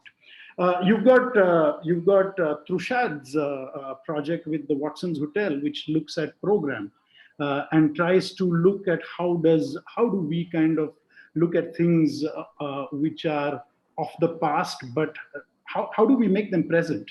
And if we are not able to have the language that, let's say, somebody like and the vocabulary that Ketan was exploring and kind of how would you say, trying, will not be able to think about this. And in that, I would say that municipal codes, ideas of heritage, these are all open. I think we must open them up, and that's the way that the students and us were thinking about it, that we might get a few ugly situations because we don't have a resolution yet. We are still looking for vocabularies to talk about this time. And time and again, there were many other projects. We were looking at time in ways that that are not represented in the 5 projects here. We had a project which we looked at, which was a station for the Hyperloop. We had another project which looked at time in terms of places of repose which are present in somebody like Karthik's project at Shahpur. But they are looking at it in different ways. So you had different ideas of time which were coming through, but in all those projects, what we saw was a pushback against the idea of a building as a closed, fixed entity that was defined by a project. And if you take somebody like Harsh's project at Shanti Niketan, where there is an exploration of certain formal, kind of approaches of addition, increment, gentle, perhaps respectful, perhaps not. I'm not quite sure till I look into and live in those spaces. But certainly in that, I recognize some of what we could do as students to Doshi's spaces in the irreverence of posters we put up or sculptures that we inhabit that space with, where a more formal space might not allow it, a more fixed space might not allow it. So in that sense, we've got this kind of opening up of the category of building to be something more inclusive and kind of accommodate a larger, how would you say, palette of logics, whether it's geography and geography, or whether it's the city and its pace, slowing it down, speeding it up. That kind of imagination that we thought we could see across these projects in a way, but also in other projects which we could not include, perhaps because they just weren't architecturally articulated well enough to be on the forum. So this is the conversation that we've been having with the students of the Kurulavarki Forum and the students here who are now panelists with us. So what I would urge fellow panelists is to continue that conversation, perhaps drawing back on what you've seen in the projects. And of course, please ask hard questions about the project. And equally, I would suggest to all 5 of you student panelists to be disrespectful of Arindam like he was of Tagore, the same that he expects.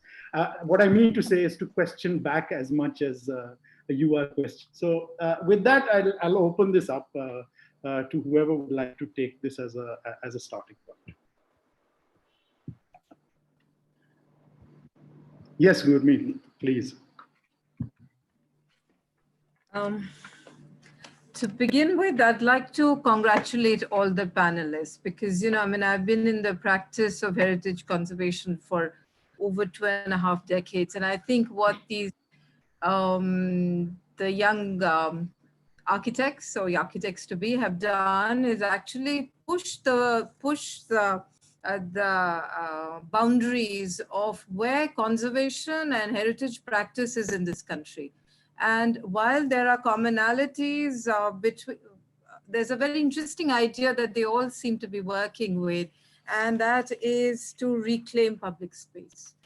And public space, both physically as well as in the mind, in terms of perception.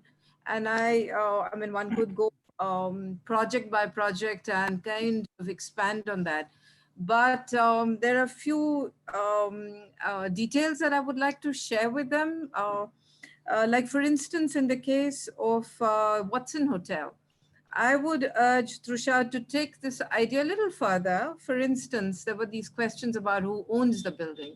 Now here, it's very interesting that you've got these, you know, instruments of management, governance, and all that within which heritage is positioned in the country. Now, Mumbai, this part of Mumbai is inscribed on the World Heritage List, and one of the key observations of the committee that reviewed the site was that Watson Hotel in particularly was in a very poor condition. And the state party actually committed that they would restore the monument, the building upfront, should the site get inscribed and so on. So it's an obligation of the state party to restore this building. Now, what he has done very interestingly is actually the fact that this case sits in the courts and the government it's gone back and forth very interestingly, and there's a commitment by the state party that they would restore it, and they are obliged to restore it. And he's right that the building is owned by a private person. But what he's experimented with his idea is that where is the balance between the tenants? There's a tenancy law there. There's a cess provision, whether, you know, and there are lots of instruments, the legal instruments within which this building needs to be restored. And I do see hope in his solution, which is that where do you bring the balance between the tenants, the public realm, and possibly a business model where the private sector, the private owner can possibly leverage this and also have the economic benefit of this particular situation. So I think this is a very, very beautifully done project. Similarly, I mean, I don't want to take away all the time, but I could go on about each of the projects, and I think it's recovery of value, looking at heritage as a dynamic phenomena, looking at time as the constant, not the other way around, because as heritage practitioners, we tend to look at time as static, and therefore heritage needs to be protected and preserved. But what these people, all the panelists have done is actually position heritage within the dynamism of time. And I think all the projects do amazing justice to the idea. So maybe if there's time later, I'll come in again. But yeah, really wonderful projects. Thank you.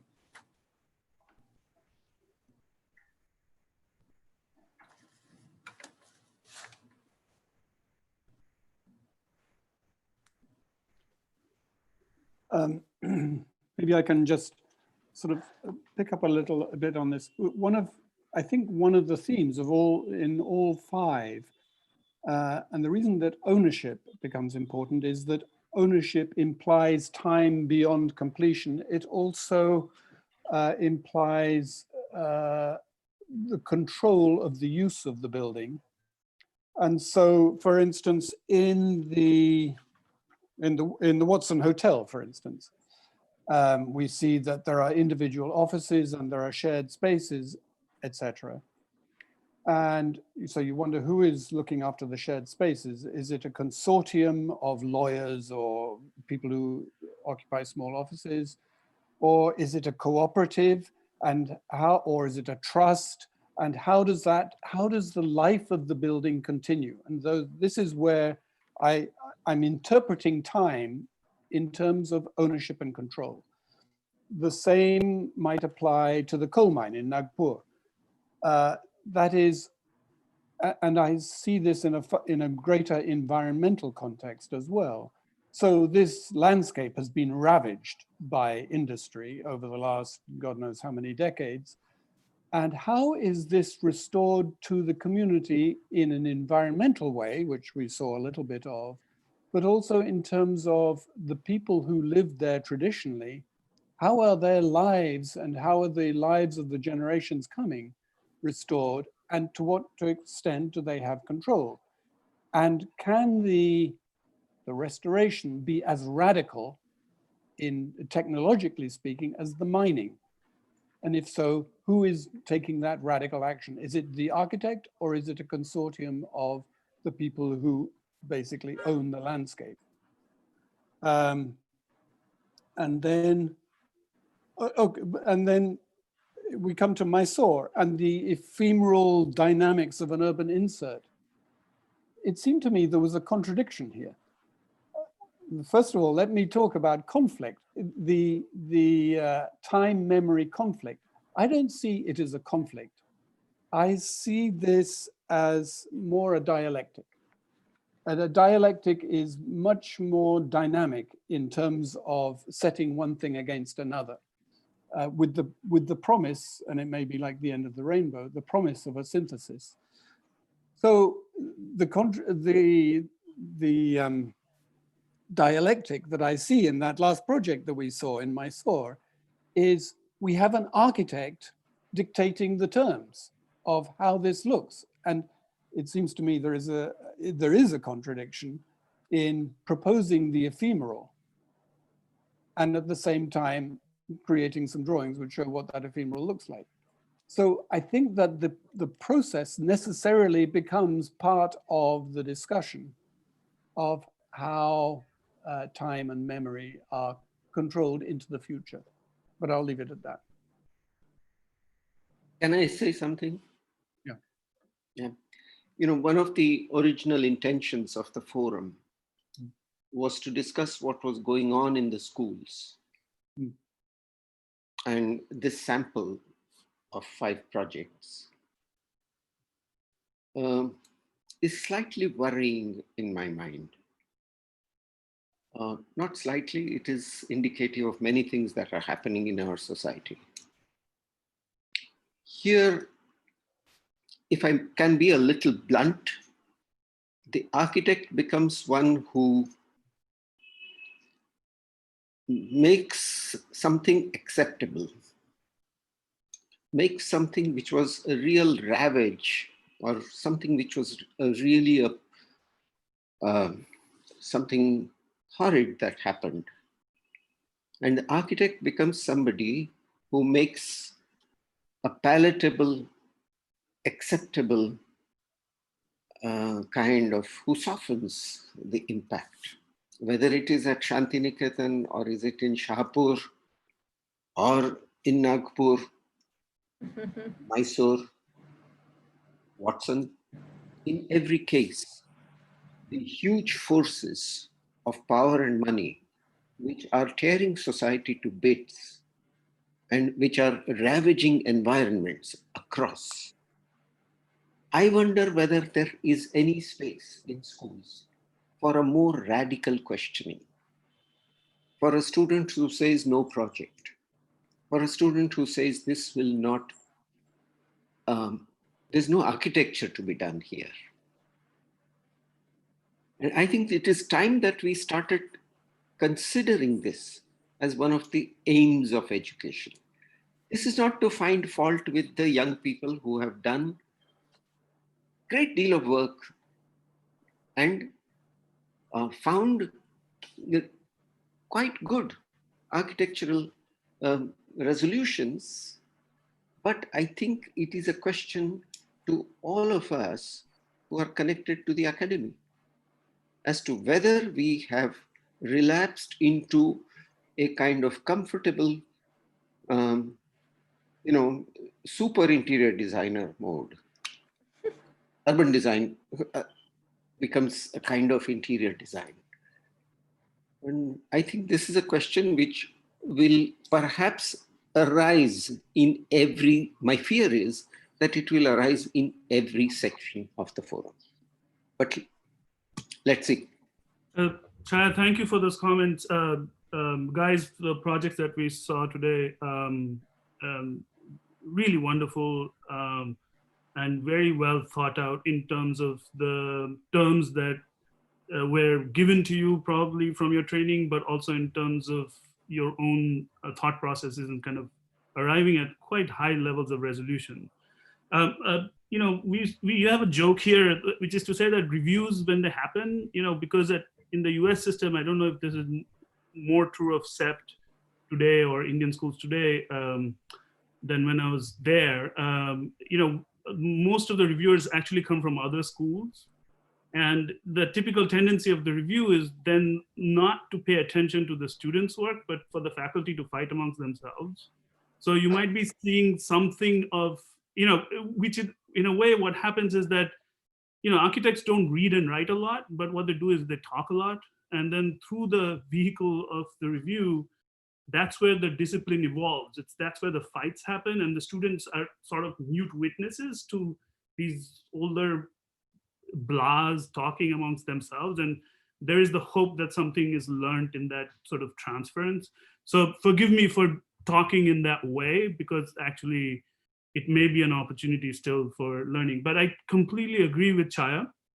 But I would still maintain, and you know, there's something that I've been trying to do in my own teaching here, is that, you know, it sort of begs the question of what we teach and what students should be taught, and can we come up with a program that precisely addresses the lacunae that you're talking about. So if I were to characterize all these projects, broadly speaking, I think they share two kinds of innocences.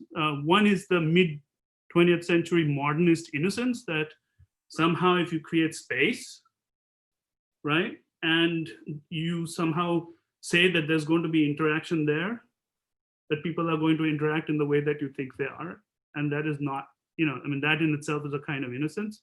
And the other kind of innocence is precisely about the idea of public space, or what is public goods in general, where you, just by leaving something indeterminate, you think that it has a positive value, right? And so on some level, I think that's a hugely suspicious stance. I can give you counter examples. I mean, any Indian bazaar, I mean, I'm studying, for instance, Boro Bazaar in Calcutta, where places are left open. And what happens is people take over the space and they put up stalls, and then there's no more public space anymore, right? I mean, so the question of what is public in that sense is actually still a question of control, right? And not something that is just left open for varied use. But nonetheless, these projects for me have value, perhaps in the sense that at least what the students have shown is that they perhaps know how to draw on a series of architectural skills and precedents in order to create responses. My friend Mijin Yoon says, like, you know, because she's doing a number of these public interventional projects, she says, like, who's got time for design? 90% of what we do is negotiations, meetings. So the 10% of time that you actually have that you can spend time designing, you better have done that well before, so that you can bring in something almost as a reflux rather than having to spend time on it, because it's a kind of sad state of affairs in training and in public situations. So I guess the pedagogical challenge here, as I see it, is to, you know, equip students to deal, whether in studio or in alternative courses, and this is something that I'm trying to push here at MIT, is to think about negotiations. And how do you bring negotiations to the front and center of architectural pedagogy? I mean, again, granted that architects are, you know, architectural students are just overburdened with the number of things that they have to learn. They have to learn technology, they have to learn HVAC, they have to learn building codes, legalities, etc. And this just seems like one more thing to learn. But in today's framework, to respond to Chaya's question, I think negotiating as, and that may not be as an architect, it might just be as a very sharp sort of participant, as a member of the public even, but a skilled participant who enters and is able to articulate what is a public good, knowing that the public good is not just some vague idea of space, but actually a controlled domain, and to defend that domain, right? I mean, and how do you do that? So that, I mean, in the kind of a limited pedagogical sense, is something I think that we can think about. Just one sentence, Yeah. and that is that for that we will have to have the language which is not arcane. We have developed languages about buildings, about space, about everything, which no one else can understand. And if you are going to sit in the middle of the public space and talk about the public good, then your language will have to be connected to how we understand our society. And I think that's very important. Schools of architecture in the last many years, I suppose, have built these languages. And from time to time, we need to nudge or poke at and break through from that language to a more ordinary language. I think that's important. I completely agree. I agree with the flow of this conversation, but actually just to ratchet back a little bit, I do want to congratulate all students on the 5 students we've seen on the beautiful representations. And this comes to an important point in this discussion. I think one of the things that we have as architects is an ability to illustrate a potential future. So each one of these illustrations is a beautiful example of what could be, but it's simply one contribution to a conversation. And it is the conversation that has to be designed. And who is a participant in that conversation becomes incredibly important. I can say from my own practice, there's a big highway in Boston that was pushed underground and the city had to be rebuilt on top of it. And I was like the maitre d' or the conductor for getting various architects, landscape architects, community groups, etc., to agree on a way forward. And so what the architects could do on behalf of the community or on behalf of a developer or on behalf of others is to make their contributions to the discussion. And out of this came a solution, which I think almost nobody regarded as perfect, but actually now 15 years later is a pretty nice part of the city. And everybody owns it in that sense. They own it intellectually, and they own it in the sense that they care about whether it looks good or not, and whether it's kept up. And so I can see in each one of the projects, this illustration of what could be has to be contextualized in how it could be and how other proposals could be brought into a process, which I do think an architect has to be designing as well. You have to conduct the conversation. So I think, the discussion about Tagore actually is really a revelation to me. I didn't know this about Tagore, that he was that sort of an elitist. Well, I mean, and I think that it's a very aristocratic aestheticism job, broadly speaking. I mean, that has been well commented on. But anyway. Right. I'm just demonstrating my own ignorance. That's all. And with a shared reverence. My grandfather and Tagore were good friends, and they were both elitists even in their own time, and from the perspective of this generation more so. No, if I can, sorry. Yeah, go ahead. No, I just want to open this up a little bit, and this is the question that we face today of private property, concentrated power, a kind of a deep kind of skepticism that we noticed in many projects, which you will perhaps see that students are responding to in a way that you have described as an innocence, Arindam. But in a way as trying to find a way to break monolithic control, in some way to find a foothold to be agencies, to find agency in these processes that we call cities. And more and more we are finding ourselves excluded, even as architects. I mean, I think that the big question that at least in Indian architectural forums we have been hearing, at least for the last 5 years, is about the relevance of the Indian architect. And even the way that we construct our narratives of learning. I mean, when we were students, almost I would say every other example of good cities were self-made cities, organic, accretive, Professor Valki would call it. And you know, you have the what is it, 4%, 3% of India, and I know it's not very far off the worldwide, that is being built by architects. So, I mean, and the rest of it is controlled by very few people or very few, very powerful agencies. And I think what we are seeing with students in this innocence is trying to find a way into making a meaningful world. And I just leave it there to kind of say that this is a kind of a sense that if you right now, the places that you can go to, which are the places that we go to in an Indian city that are meaningful in their experiences.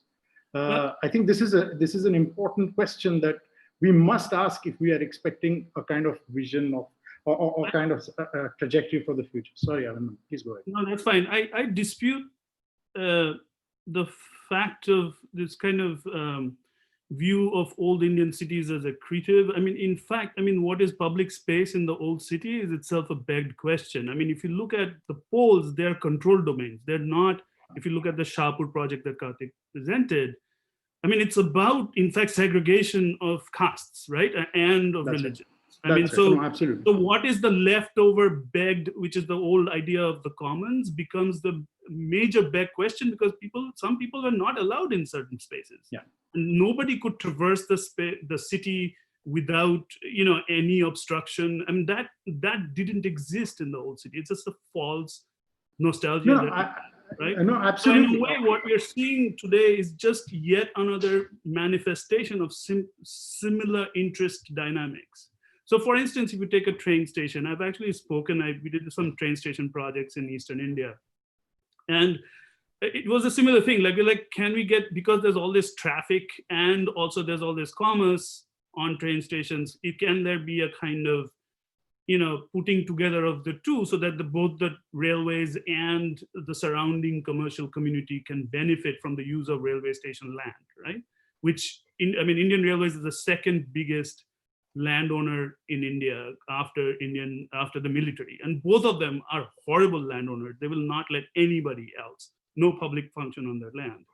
And one thing is this, you know, just understanding interest. One thing that this bureaucrat very simply told me is that, you know, mera tankha is to control this piece of this thing and make sure that people move out and in of the station, but they don't actually hang around there, because that's a problem for the trains, right?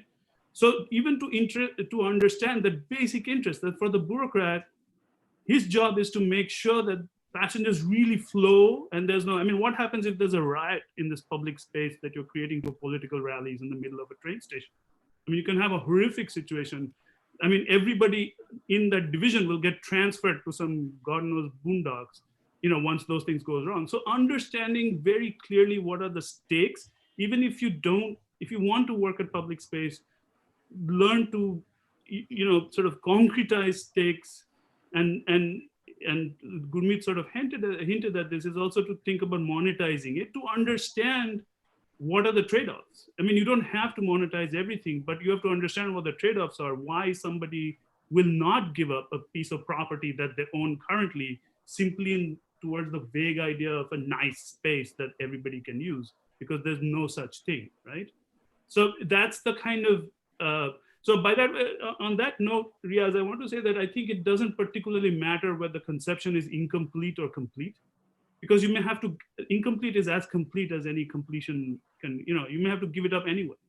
So the real challenge is how do you kind of, it's like playing games, you know, what do you sacrifice in order to gain something? And having students learn that this is how intervention occurs. Hubert, one thing is that India hasn't evolved these kind of urban transactional apparatuses by which these negotiations is, you know, that somebody will be appointed as the negotiating head and etc. TDRs are not available. So those are things that are, hopefully, we don't know, hopefully, my sense is that actually it won't happen, but hopefully we can hope that they can happen in the future. But in my view, it's unlikely given how politics is structured in India currently, but that's a separate issue. Yeah. I think maybe would some of the student panelists like to respond to any of the points made from your perspective? As Hubert said, that it's important who is part of the conversation. So I'd like to comment. So in the case of the Watson Hotel, I must have seen the Watson Hotel a million times, but I only started studying about the Watson Hotel last year after I read the newspaper article about its history, about its significance. So, and for the large part of the city and most of the people that I spoke to, even they were unaware of its rich heritage. It's built in the 1870s, whereas something like the Gateway of India is built in 1913. So the Esplanade Mansion precedes the Gateway of India, but it's still just a building that sits in the Fort Precinct, and a lot of people don't know about it. And that primarily happened because it's a private building. So for me, it was very worrying because if it gets demolished, in the minds of most people, it will never exist. And only architects, and I agree to the panelists when they say that we architects have developed a sort of language. And in my opinion, when I started the project, I faced a lot of resistance in terms of it's a heritage building. There's nothing that you can do. Everything that you will do will have to be very small and very insignificant compared to the building. But the building itself has a legacy of being utilitarian. It's not a monument. It was not the intention of the builder was not to make a monument, but to make a piece of working architecture that serves the people. And so for me, that the biggest concern was that the history and heritage will be lost if even after restoring it becomes a private building, and only architects and us, we'll marvel the building and marvel its architecture. But for the people of the city, they associate with things, more informal things like public spaces and places to restaurants and places to go. For example, something like a Marine Drive is very famous. So the intention behind the project was for the city to know the building. And since the city is paying for the building, the taxpayers are paying for the restoration, was to give something back to the city, along with retaining the building and designing everything sensitively. So a lot of times heritage is looked at very as something that needs to be preserved and there's nothing that you can do, but we should somehow question the intention of the building itself. I agree that something like a Taj Mahal does not need to be touched and it's a monument, but a lot of heritage buildings were made to be used, enjoyed, loved, adapt, change. And so that's what I have to say. Thank you. Yes, Hubert, you want to respond. As an outsider, and I've only visited India once for a very short period of time as the guest of Chaya. It struck me very forcibly when you were showing us the site plans and everything, how many colonialist names there were. And in the context of a discussion that is going on in the United States today about monuments of Confederate generals and so on, and monuments to Cecil Rhodes in England, all these imperialists and colonialists, I was wondering what your attitude was to that, and in terms of preserving something which was a pioneer in its own, a technological pioneer in its own time. What went through your head in terms of, throwing off the colonialist yoke and at the same time preserving something which is a valuable piece of urban fabric? And whether, to put a thought into my head, not into your head, how you can revolutionize an object so that it becomes your possession and not simply a colonialist relic.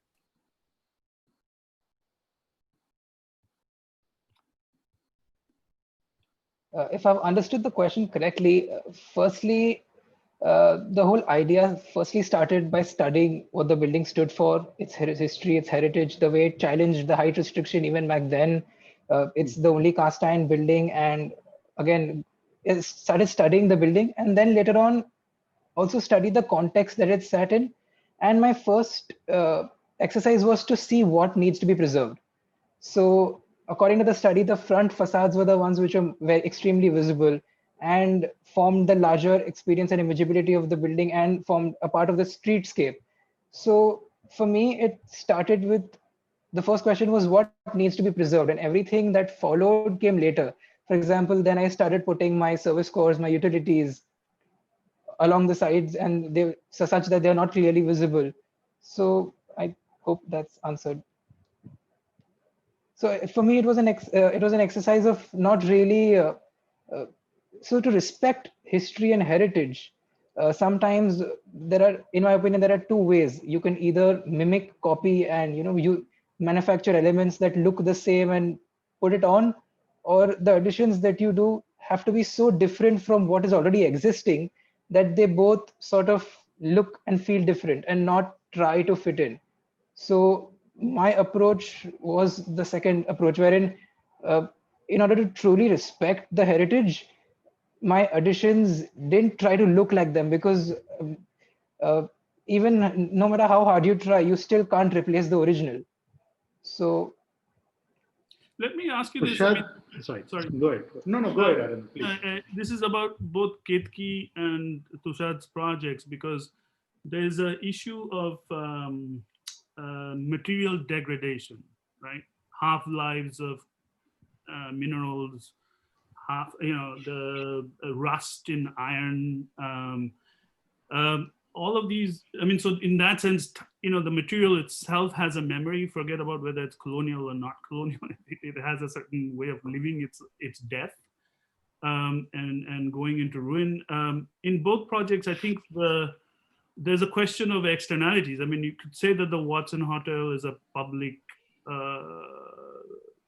memory, but it was always privately owned on the other hand. And so as was the mine, the coal mine. And I mean, this is classic externalities theory in economics, is that when a building is built or a site is occupied, the owner typically only, what they call the cost is only the current cost of occupation and maintaining. What happens after is left to some future public role, or that somebody will take care of it after I'm gone, right? So there's a kind of general problem of time and management here. Who takes care of stuff in the long run? So on some level, I would submit that both your buildings are equally guilty of that, right? You're going to build this building now, and 30 years now, I don't know what researcher will go in the middle of a coal mine and live there. I mean, assuming like me, they have kids, their kids need to go to school. I mean, it's kind of, where will they find the school? So there's a kind of broader ecological question of surrounding, et cetera. That's an important point. But, how to make a building or an institution survive and have that and be part of the thought process. I'm not sure that there are good answers to the question. But was there any thought about even the materials themselves that you utilized? I mean, what is their half-life? How long do they last? I mean, is it the usual 30 years that insurance pays for, after which the toilets stop functioning, and then you have to find out about more plumbing costs, and then the owner says, oh my God, I'm not going to pay for all of this. Let me sell this off. We're back to square one. I mean, what did you think about that? So if I could answer the question about ownership. So in my opinion, I think that a building, the question of who will look after the building 30 years later is a problem if a building is in private ownership, because there's obviously the person who owns it now will pass it down to the kids or to whoever later. And then there is that disconnect. But the minute a building is a public building, to some extent, there's obviously a trust that can look after it, and that trust will maintain the building because of the revenue that the building itself will generate. But trusts are equally untrustworthy. I mean, given their history. So anyway, we'll put that as, although SEPT is a trust, but that's another story. Sorry, go ahead. Yeah. So also largely, there's a mindset. So when something you will always treasure something that is very important and something of significance. So the tenants currently, some of the tenants still don't know the history and heritage. For them, it's just an office building.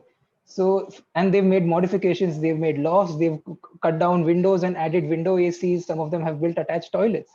So for me, the minute the history and heritage of the building is realized and the people start to know how important it is, they also become a little more sensitive towards how they use the building, and they start respecting the building a little more. So I hope that answers about the question, the second question. And about materiality, cast iron does not really rust. Largely the dilapidation has happened because of the excess load, the modifications that have been made. And even while designing what is to be retained and what is to be not retained, the western facade largely faced a lot of damage, which is why I proposed to demolish also that part and then rebuild it. And on the front facade, the government authorities recently have added 6 columns on the front facade. So I'll reuse those columns and again put them in the front so as to make cast iron does not rust, and bricks can always be added, lowered doors can be made again. But largely the ethos of the structure is cast iron, which has not rusted and degraded so much over time. Yeah, so I'd also like to answer your question. So basically, the thing that you talked about, so about the taking care part, so even Hubert sir had mentioned to us, mentioned about what happens to the local people in the area after this mine sort of stops functioning. So what my thought was into it was that the people who originally perceived farming and then were later turned on to forcefully work into the mines. So it was sort of, they were made to work into the mines because the fields were not functioning anymore. So when the mine sort of stops functioning, the taking care part, the management part, or the non-professional fields that the villagers and the local people cannot work into can then go into this managing in the latter part, the non-professional part of the building. And yes, that the part where the coal was degraded is a very important thing that wasn't entirely looked into. So I did look into the fire hazard part of it, where the coal walls would eventually be dampened by the use from the mine pit. So there'll be minimum amount of fire hazard. But what happens to coal over a period of time is it sort of weathers and breaks down into smaller pieces. It happens over a long period of time, which is why I sort of decided the gabion wall would be built in the way that the mesh can be used in such a way that even when the coal deteriorates, it will still hold it. So the main structure of the wall doesn't just line the mesh, but also a framework that supports it. So it will be crumbling, but it will be crumbling inside it. So yeah, so to answer your question. And yes, sorry, please.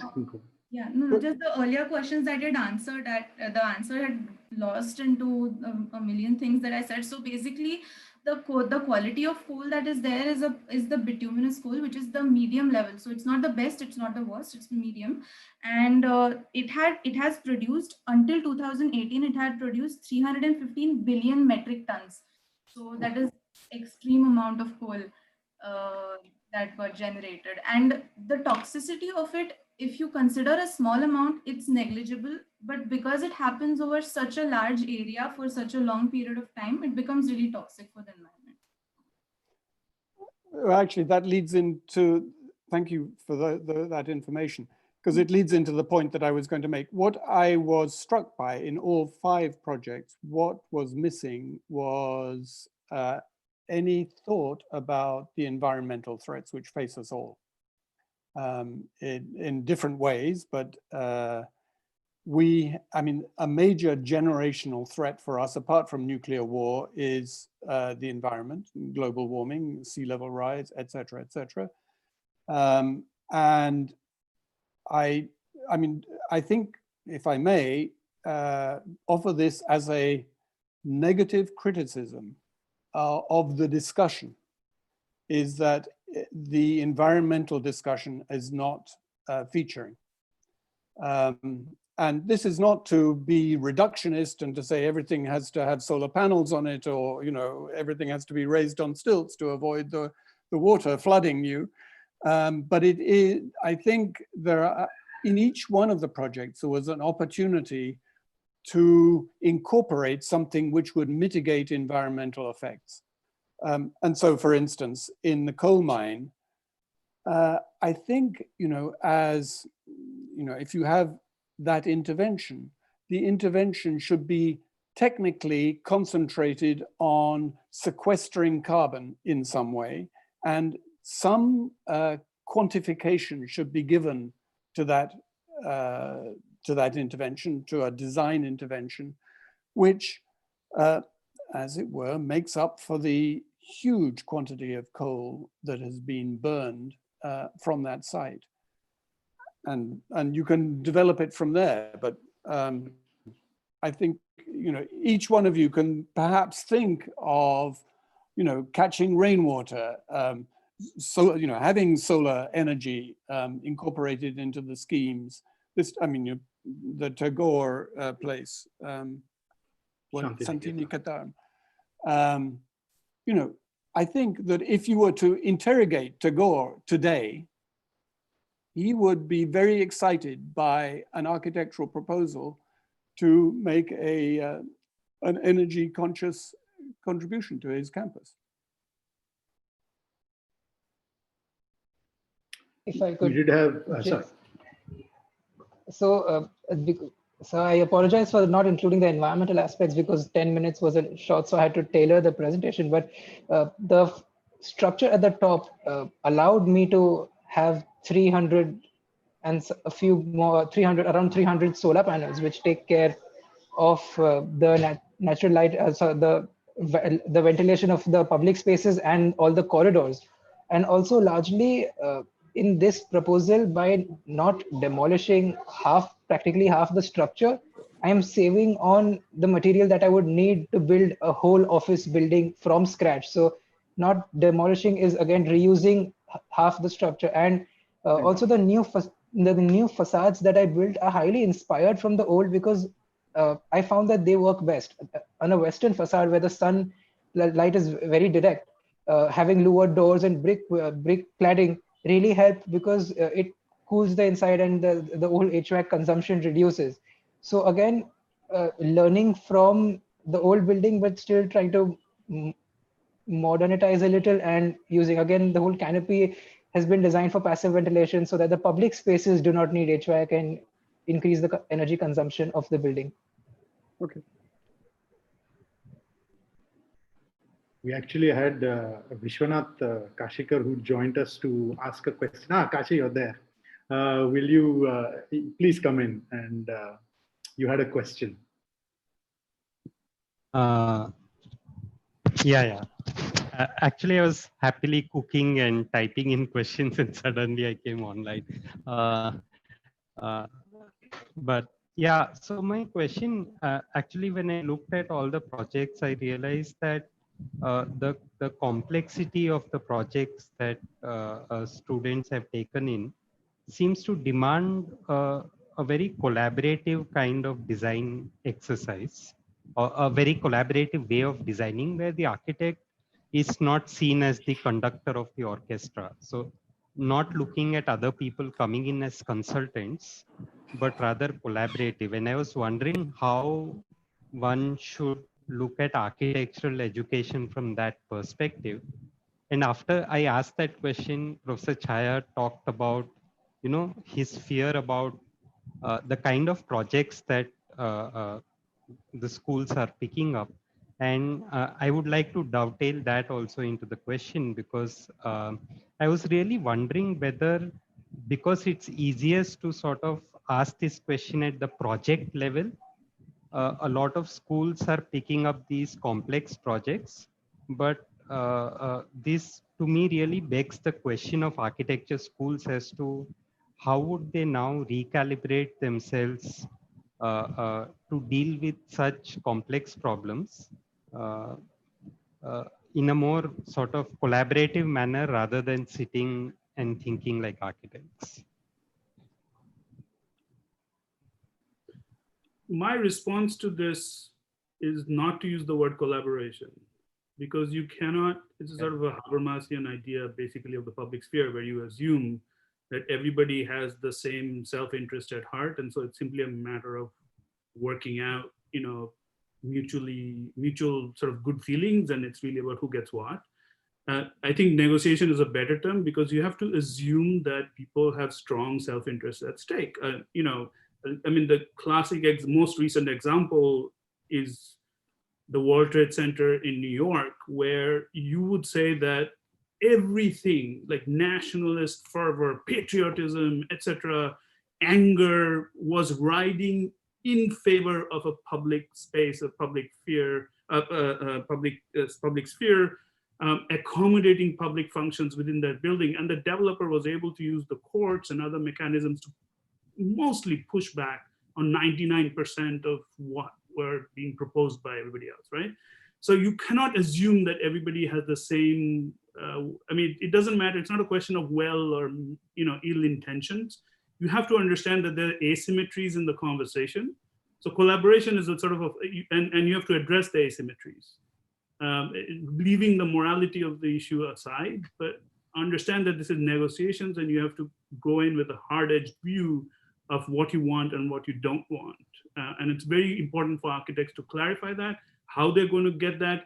In many cases, architects are not the strong, I mean, you wish you were the conductors, you're not the conductors. Nobody's appointing you as a conductor. So how to become a conductor might be a better task at this point, rather than saying like, we don't want to be conductors, right? So understand well the weak position, weak hand you've been dealt, and think about how to make that hand stronger, rather than think about some abstract collaborative process. I think there's also another dimension to this. Though I don't agree entirely with what Arindam is saying, sometimes the weak hand is a very interesting hand. But however, I think the question that Kashi is raising is about the disciplinary hermetical seal of the school of architecture, of any school of architecture. And that we do not have, the students do not have access to knowledgeable people in fields like, for example, ecology or economics or management. And these are the kind of skills which we will call upon when we are doing projects of that magnitude and that complexity. And I think that's the Kashi's question was more about how do we reorganize the school so that we can have access to a wider range of knowledges and at will can pull in these interventions into a studio process. I think that's where Kashi was coming from. I think the answer to that question is embodied in the word university. Yes. Yes, exactly. Yes. But you see, the university also, in the case of CEPT, for example, it has committed itself to be a university of built environment. So that courses which were outside of that rubric have been discontinued. And it's only courses which have to do with human habitat, right? I don't think it was built environment, it's human habitat, which are allowed. So it's no more a university, really. And the university as the place where all these minds are for example, Mumbai is a university, but they never meet. And the university itself as an organism has to learn how to organize itself better. I think that's where the architecture schools have not done the homework. Well, you know, Doshi made the point in his in his speech yesterday. He was channeling Varkey's thoughts about how do you think of the university in the days of coronavirus, where we are all talking to each other like this in scattered places, but we could equally be multi-dimensional in our intellectual backgrounds, etc. And there are great possibilities. Yes. I mean, for me, it's a wonderful opportunity to speak with all of you, even though I'm sort of hunkered down in my dining room in Cambridge, Massachusetts. So I think there are possibilities here, and I completely agree. This sort of multi-dimensional aspect to architecture is so important. I think on some level, it's also easier said than done. I mean, I completely agree with Chai's question and the trend, the tendency of his comments. I mean, you know, at MIT and Harvard, this is easy because we're in a large institution and the school is a subset, and in fact, a very small subset within a much larger research teaching apparatus. So it's a simple matter of the students just going and taking courses wherever they want, right? I mean, so,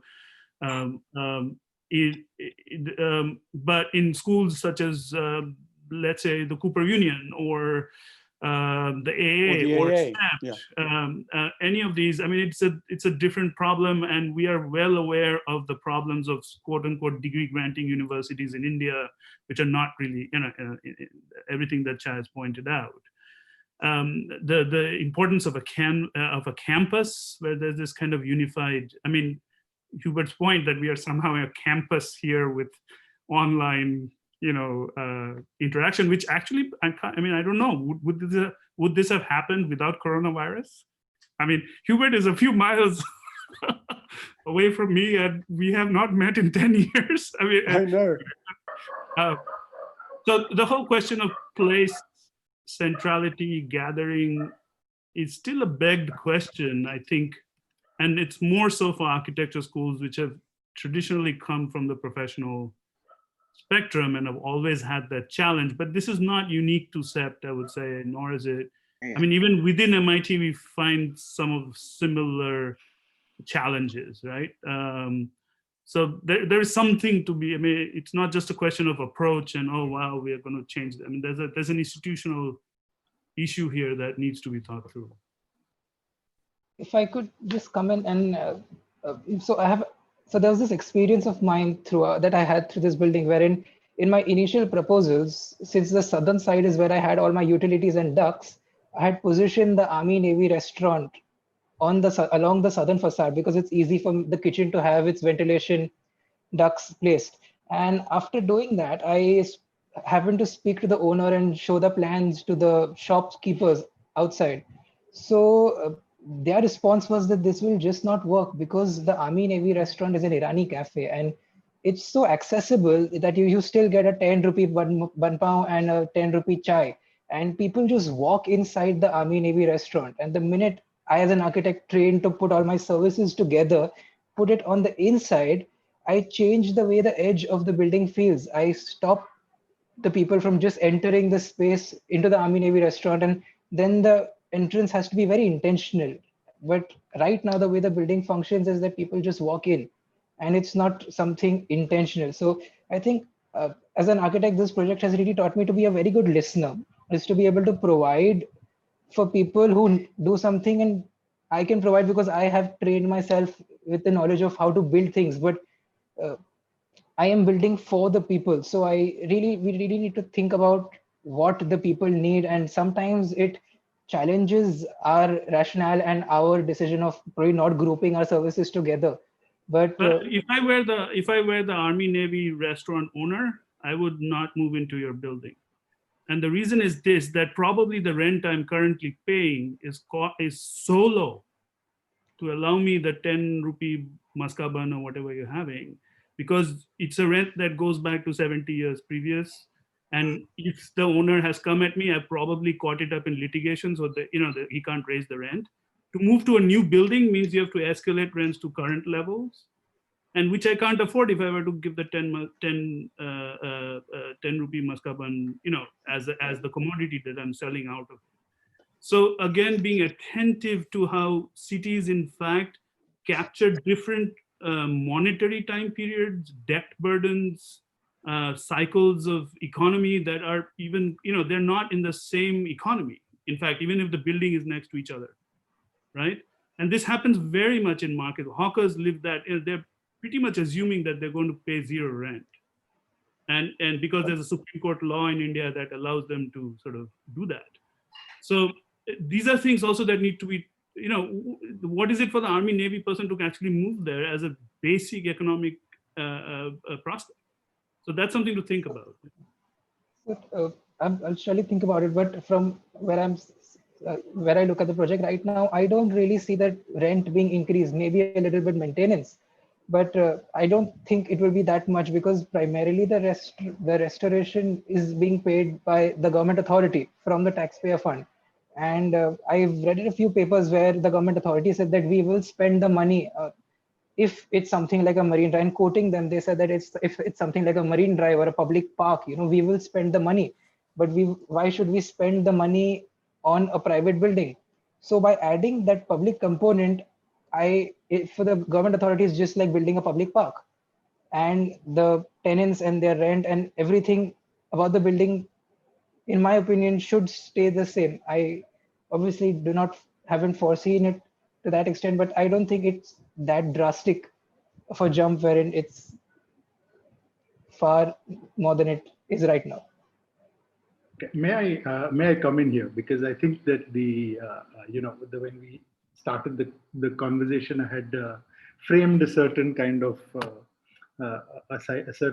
provocation I had hoped, and my sense is that we've come back to a kind of transactional discussion that is in a particular kind of time, which is one that exists, and it was our hope and intent, and perhaps it has not been strongly enough articulated or not, but the idea was, if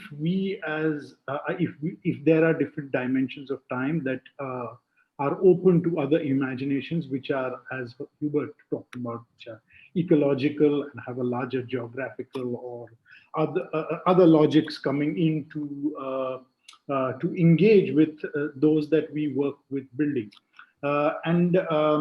I was wondering, Arindam, Professor Chaya, Hubert, Gurmeet, if you would like to come in again. We frame these very strong, we frame our conversations very strongly within these categories of, let's say, this one coming towards, say, heritage, and even the questions, and I will not go into all of them. There are about 5 or 6 people asking questions about heritage, but that frame the way we look at time with building and our profession and education in a particular manner.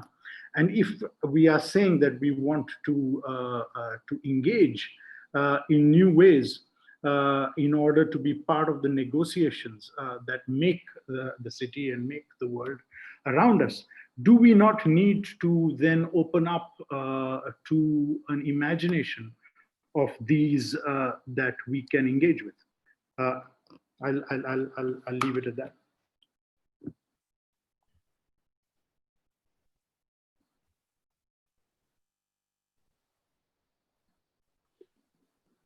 I mean, the basic force of these 5 projects that we've seen is to demonstrate that there has been an imagination at work. And I would submit that, quite to the contrary, it's a 100-year-old imagination, and Tagore would be a good starting point for it, right? The real big question is, why have these things which have been talked over and over? I mean, I can point to similar projects done at CEPT in 1972. Chaya, would I be wrong? Yeah. So the real question to ask is, why have these futures not come to be, despite us having talked about it for 100 years now? Yeah, can I come in? Can I come in here? Gurmeet.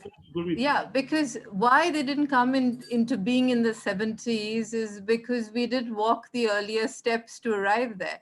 1970s, architects weren't even being asked. They weren't even part of the conversation on heritage. They were just the archaeologists and the engineers.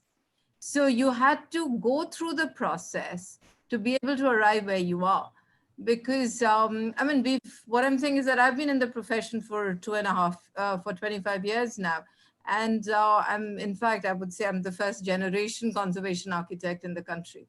And we had to walk the path of first identifying, listing, notification. States don't have laws, cities don't have laws. Laws, if they get created at all, freeze buildings. And Trishad is right on that one. I participated in a competition with very, very important urban designers in the jury, and they just would not let me move beyond the boundary of repairing a industrial heritage precinct for like. If it's lime, you do lime. If it's cast iron, do cast iron. And you have to maintain the profile of the roof. You can't move beyond. Whereas we as conservation professionals want to move beyond because we feel it's not about heritage of yesterday to today, but it's about how you want to look at it tomorrow. What does that site mean to people? How do, you know, when Trishad was trying to answer the question on institution building, I would say if people do not get the opportunity to engage with their spaces, they're not generating memories. And if you don't generate memory, you have no association.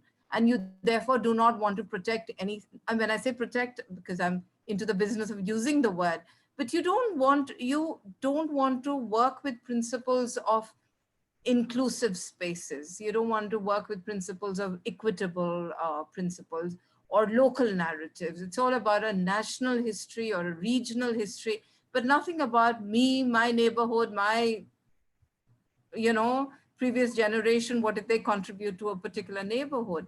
So recognizing the local will only happen if people get to engage with these spaces and generate their own personal memories.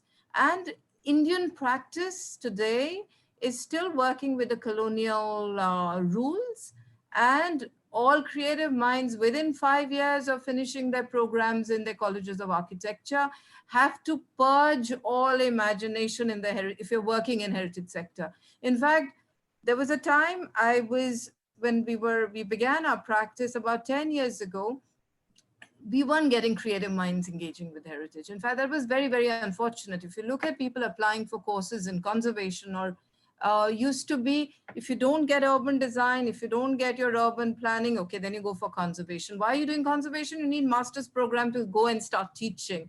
We were actually we were not being very creative, and that's what heritage conservation programs in colleges were attracting, were people who were not going to be experimental. And today, the applications that I'm getting from interns or fresh graduates in the last 2-3 years are actually, I would say, the best. I mean, I get to engage with CEPT as well as on the board of review, and I'm impressed with the kind of commitment I see from the young minds that they want to go into this space, they want to experiment, they want to question what Professor Chaya was saying, and they want to contribute, and they're looking for meaningful, meaningful journey in their lives. And I would say most of them happen to be women. That's something. And so to find just one a panelist to be a woman and the others all young men, which is 80% of the group, I would say at least there should be at least 2, if not 3. But two there are even the young men are engaging with this sector, but it's getting better. And I would say, Professor Chaya, I'm so impressed with what CEPT is doing in terms of taking the question, to asking questions in the young minds, to work with urban space, nature, culture, community, and whether you want to call it negotiation or agency of people engaging with their space, because our laws are not changing. We are not getting participatory tools in our planning processes. I have done 25 years of engagement with government and heritage sector because I like to take the bull by the horn. But how long can you do it? You know, I mean, I've probably done 20% output in my entire career path because so much time is wasted in trying to explain, to negotiate. You want to, you know, so I do believe that we're getting better. We're getting better, and it's touching the imagination of the younger lot. I think you've made a really interesting point. It is a sort of generational progress towards sort of acceptable understanding and institutionalization of the concepts that architects can initiate, but it takes a long time. As you were speaking, what occurred to me is that in the 1950s, J.M. Richards was the editor of the Architectural Review.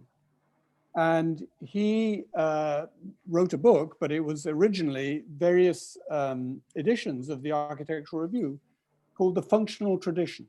It was actually discovering the old industrial past of Britain from the 18th century onwards, and realizing that there was a tremendous architectural heritage there. Everybody, at the time was thinking this was junk that just had to be demolished and redeveloped, etc. It took probably about 40 years for the idea of converting factories, of converting gasometers into something else and finding a new use for these things, preserving some of the heritage while finding new uses. It took a long time. And even within the profession, it took some time. But the key part of it was the Architectural Review. First of all, J.M. Richards, Gordon Cullen, Peter Davey, most recently, developing these ideas and generating this discussion. And I think this is what is happening here, actually. Cullen came to India, by the way. Yeah. He worked on the Delhi and the Calcutta master plan. Yeah. Interesting. He would have been very happy to see the Central Vista project. Yeah. Yeah. No, this generational change, I think it's an important, very important point. However, you have to see that the complexity of societal challenges has equally kept pace, if not more. Environmental issues are far more serious than they were. Questions about how we take into consideration people whom we have never taken into consideration are very serious. So the time that we are talking about, the time of the present, needs to recognize the earlier time and build a more radical window into the problems and the potentials. And I think that is what an architectural project can do to some extent. You raised, for example, the question of the colonial import of cast iron and the name Watson. But I don't want to go back to that project because Trushad has had a lot of coverage. But I'll go to let's say Harsh's project, and we really look at the whole Shanti Niketan milieu and what happened to it and the kind of gradual ossification of a hotbed of thought into something which became just a bureaucratic operational mechanism. How do we create a project which points to this? Is it possible? So the more radical question that architecture might raise, and I'm not saying that the students have not done well. Please don't misunderstand. My comment is not on the students. It is on our generation, which has not sufficiently questioned these issues. And I think Arindam, sitting somewhere else, is doing that in a way in which sometimes is offensive, but it is an important searchlight that he throws on our processes. And I think this is very important, that we don't look at this whole question of time simply as something which is part of public memory, therefore needs to be there, and therefore needs to be taken into the public realm and then protected and sheltered and so on. Yes, that was necessary. It is necessary still for many things, but there are also other issues in our society which need to come into these projects. And I think just as what Arindam mentioned, 20 years ago, there were projects, and when you, Gurmeet, you said that there was no such thing as conservation. And there were conservation projects in colleges because people said, no, this is very important. Those were cutting edge projects. What are the cutting edge projects of today is not known. And I am not blaming the students. Again, I will say that. But I think we have lost the edge in keeping pace with the conditions in which our profession is working, in of our society, all of that. If I may actually speak to some of the, speaking of the other students whose projects have not been talked about, the architectural values that they espouse, and it's sort of tempting to compare sort of Kirtan, your project in Mysore, and Harsh, your project in Shanti Niketan, because they both take up the problem of elements. And you could submit, I mean, I've worked on Shanti Niketan, we co-taught a studio. We're not as far as you might think, Chaya. We're but we co-taught a studio with IIT Kharagpur on Shanti Niketan, in fact, and I'm familiar with Shanti Niketan since I was a young boy, but you know, I actually don't think of these buildings as very skillful buildings. I mean, in fact, they're experimental buildings, and in a way, the question of memory is front and center, except what these buildings are is that they mine particular styles, and in a very colonial way, in fact, and you know, and are appliques onto the surface. So you get a stupa style building and a thatch style building, and this, that, and so again, so the question of then what is an addition to eclecticism? It could be anything, right? You could put up metal high-tech structure there. I mean, think of the Sarabhai campuses in Ahmedabad, where Gira Sarabhai does one building with Corbusier and one traditional, and in this kind of patrician aristocratic, you know, landscape and campus where you own the land and you're free to experiment, you have all these different options, right? So the question of what is an authentic memory that is public is a begged question. And I think the Kiran, your invoking of Rossi here is a very interesting, again, this is not something that has changed in the last 50 years. I mean, Hubert might remember talking about Rossi in the 70s, and I remember talking about Rossi in the 80s. And it's sort of, I was shocked that somebody's talking about it now, in fact. But the question of what is memory embedded in an element and what is an element, and what is, you know, what does an architectural intervention actually look like, right? Other than just space, you know, what is its surface? What is its look? What kind of, I mean, that's again a sort of begged question, but I would urge you to think more carefully, because the answers are actually not so clear. Yeah, I mean, just stripping, I mean, I thought less of Rossi, Kirtan, in your project than of Charles Moore, in fact, and MLTW's work, where there's a kind of, again, a kind of eclecticism and just working with just the elements themselves. But anyway, you can take any postmodern architect and say the same, right? I mean, but that's another, I mean, we are seeing a kind of postmodernism of memory, right, here in these projects. So that's sort of worth thinking about as well. So I have one point regarding your question, Professor Dutta, that in the continuation of in the time, so the history is more than 100 years. So the idea of eclectic, what can be eclectic for today? So can it be the solution where we engage the people? So in terms of the scale of Shanti Niketan, it is a far more probability of engaging Sri Niketan in taking the into the shape. So that can be generates one possibility by creating memories for future as a backdrop of what we have, as like Sri Niketan we have. So we can encourage or incorporate in our kind of paradigm. So but you can, but speaking to the Vishwabharati bureaucracy and Chaya's absolutely bang on. And people like KG Subramaniam were incredibly, when they came to Baroda, they ran away from Shanti Niketan, you know. And so they were incredibly critical of, you know, Shanti Niketan's treatment of Tagore and the past, right? So, I mean, how do you, the question, I mean, one way of going about the problem would be to say, you know, what would never be allowed in this?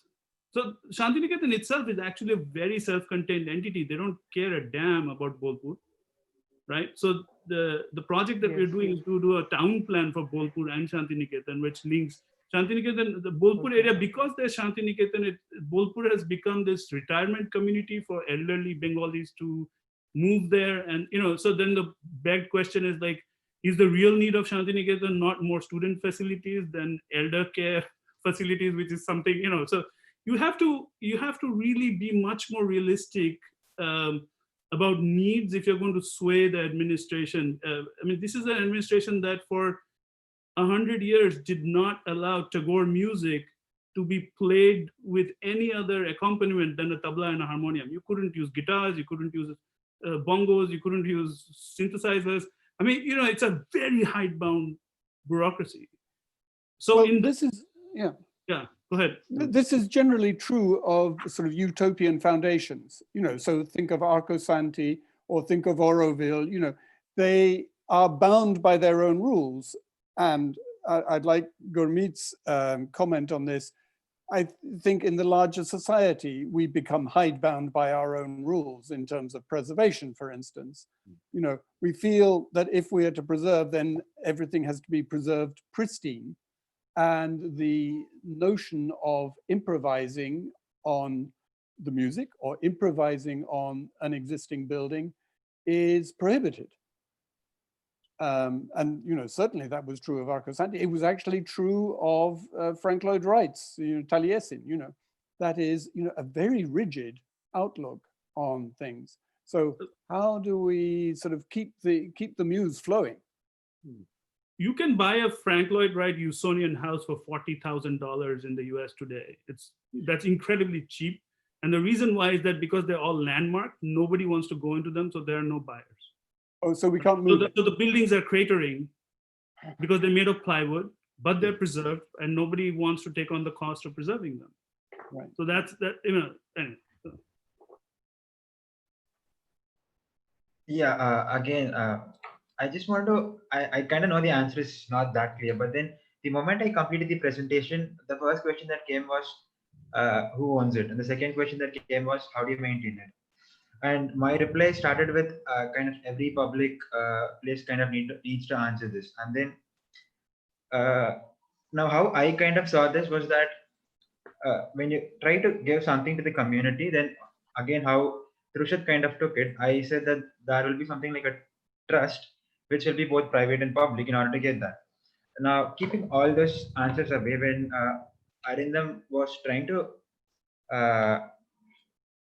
question my project at the first point, he said three things over there. One was the ministries won't give up the idea of land at the first point. Second was that depending on the politics, like how it is structured in India, things have not kind of evolved. So I kind of wanted to ask that now I saw some problem on how the public spaces work, and I try to respond it in some fashion, but then the answer which comes out to be is that still these things stay as nostalgia, and then these don't actually work in the current reality. So the question is quite simple, like what is the ideal answer for? No, my point was not that these things don't work or things can't work. My point here is pedagogical, which is to say that figure out what it takes to make something work. That's the question. And then take a I wish Gurmeet wrote a textbook, because I would be the first to buy it. And I think that's what students should read. What does it take to make that happen? And Gurmeet already told me a lot about what I should be thinking about. So that's really the impetus here, not to just, oh, kuch nahi hoga. That's not the idea. I mean, how can we say that? Or to withdraw and not do anything. But if you need to do, what do it? My point is that the idea of simply thinking about public space and what it looks like could be maybe 10 or 20% of the equation. That's all.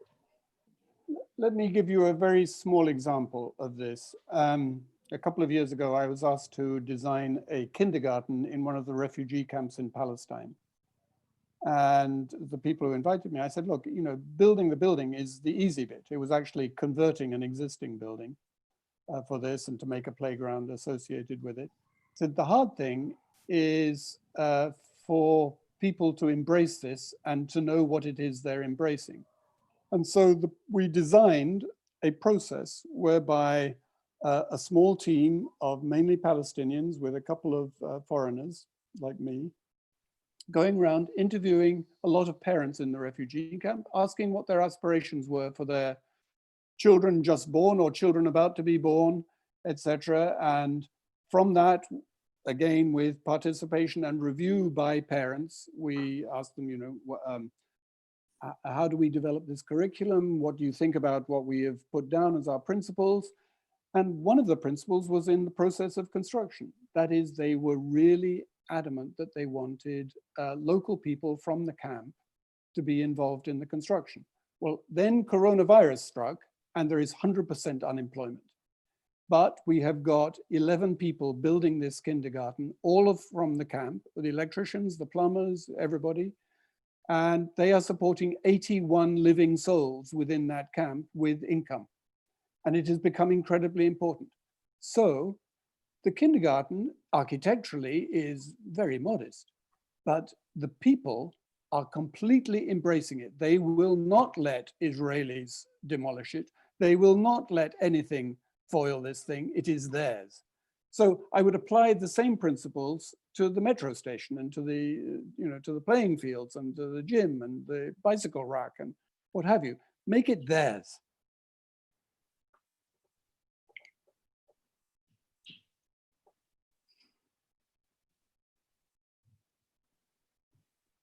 So maybe on that count, we've already been about almost an hour over our time. And, if there are any last comments that any of you all would like to make before we close the session, I will not do a roundup because I think there are many open strands which should be left rather than trying to, I don't think they can be gathered.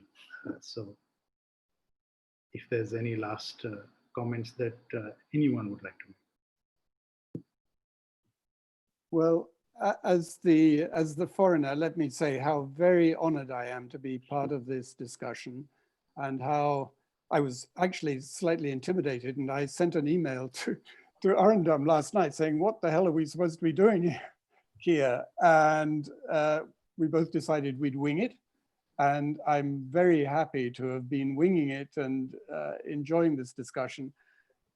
Just somewhere during the talk, I remembered a little book I read last year, edited by Vijay Prashad, who some of you may have heard of, Will the Flowers Slip Through the Asphalt? And it's nominally about the environment, but it's also about taking possession of the environment, taking possession from the greater forces. And I highly recommend it. Very good series of little essays. Thank you very much for inviting me. Thank you. Thank Thank you. you. Thank you. Really great to be with all of you. Yes. All the participants. Yes. And also the same here. I really enjoyed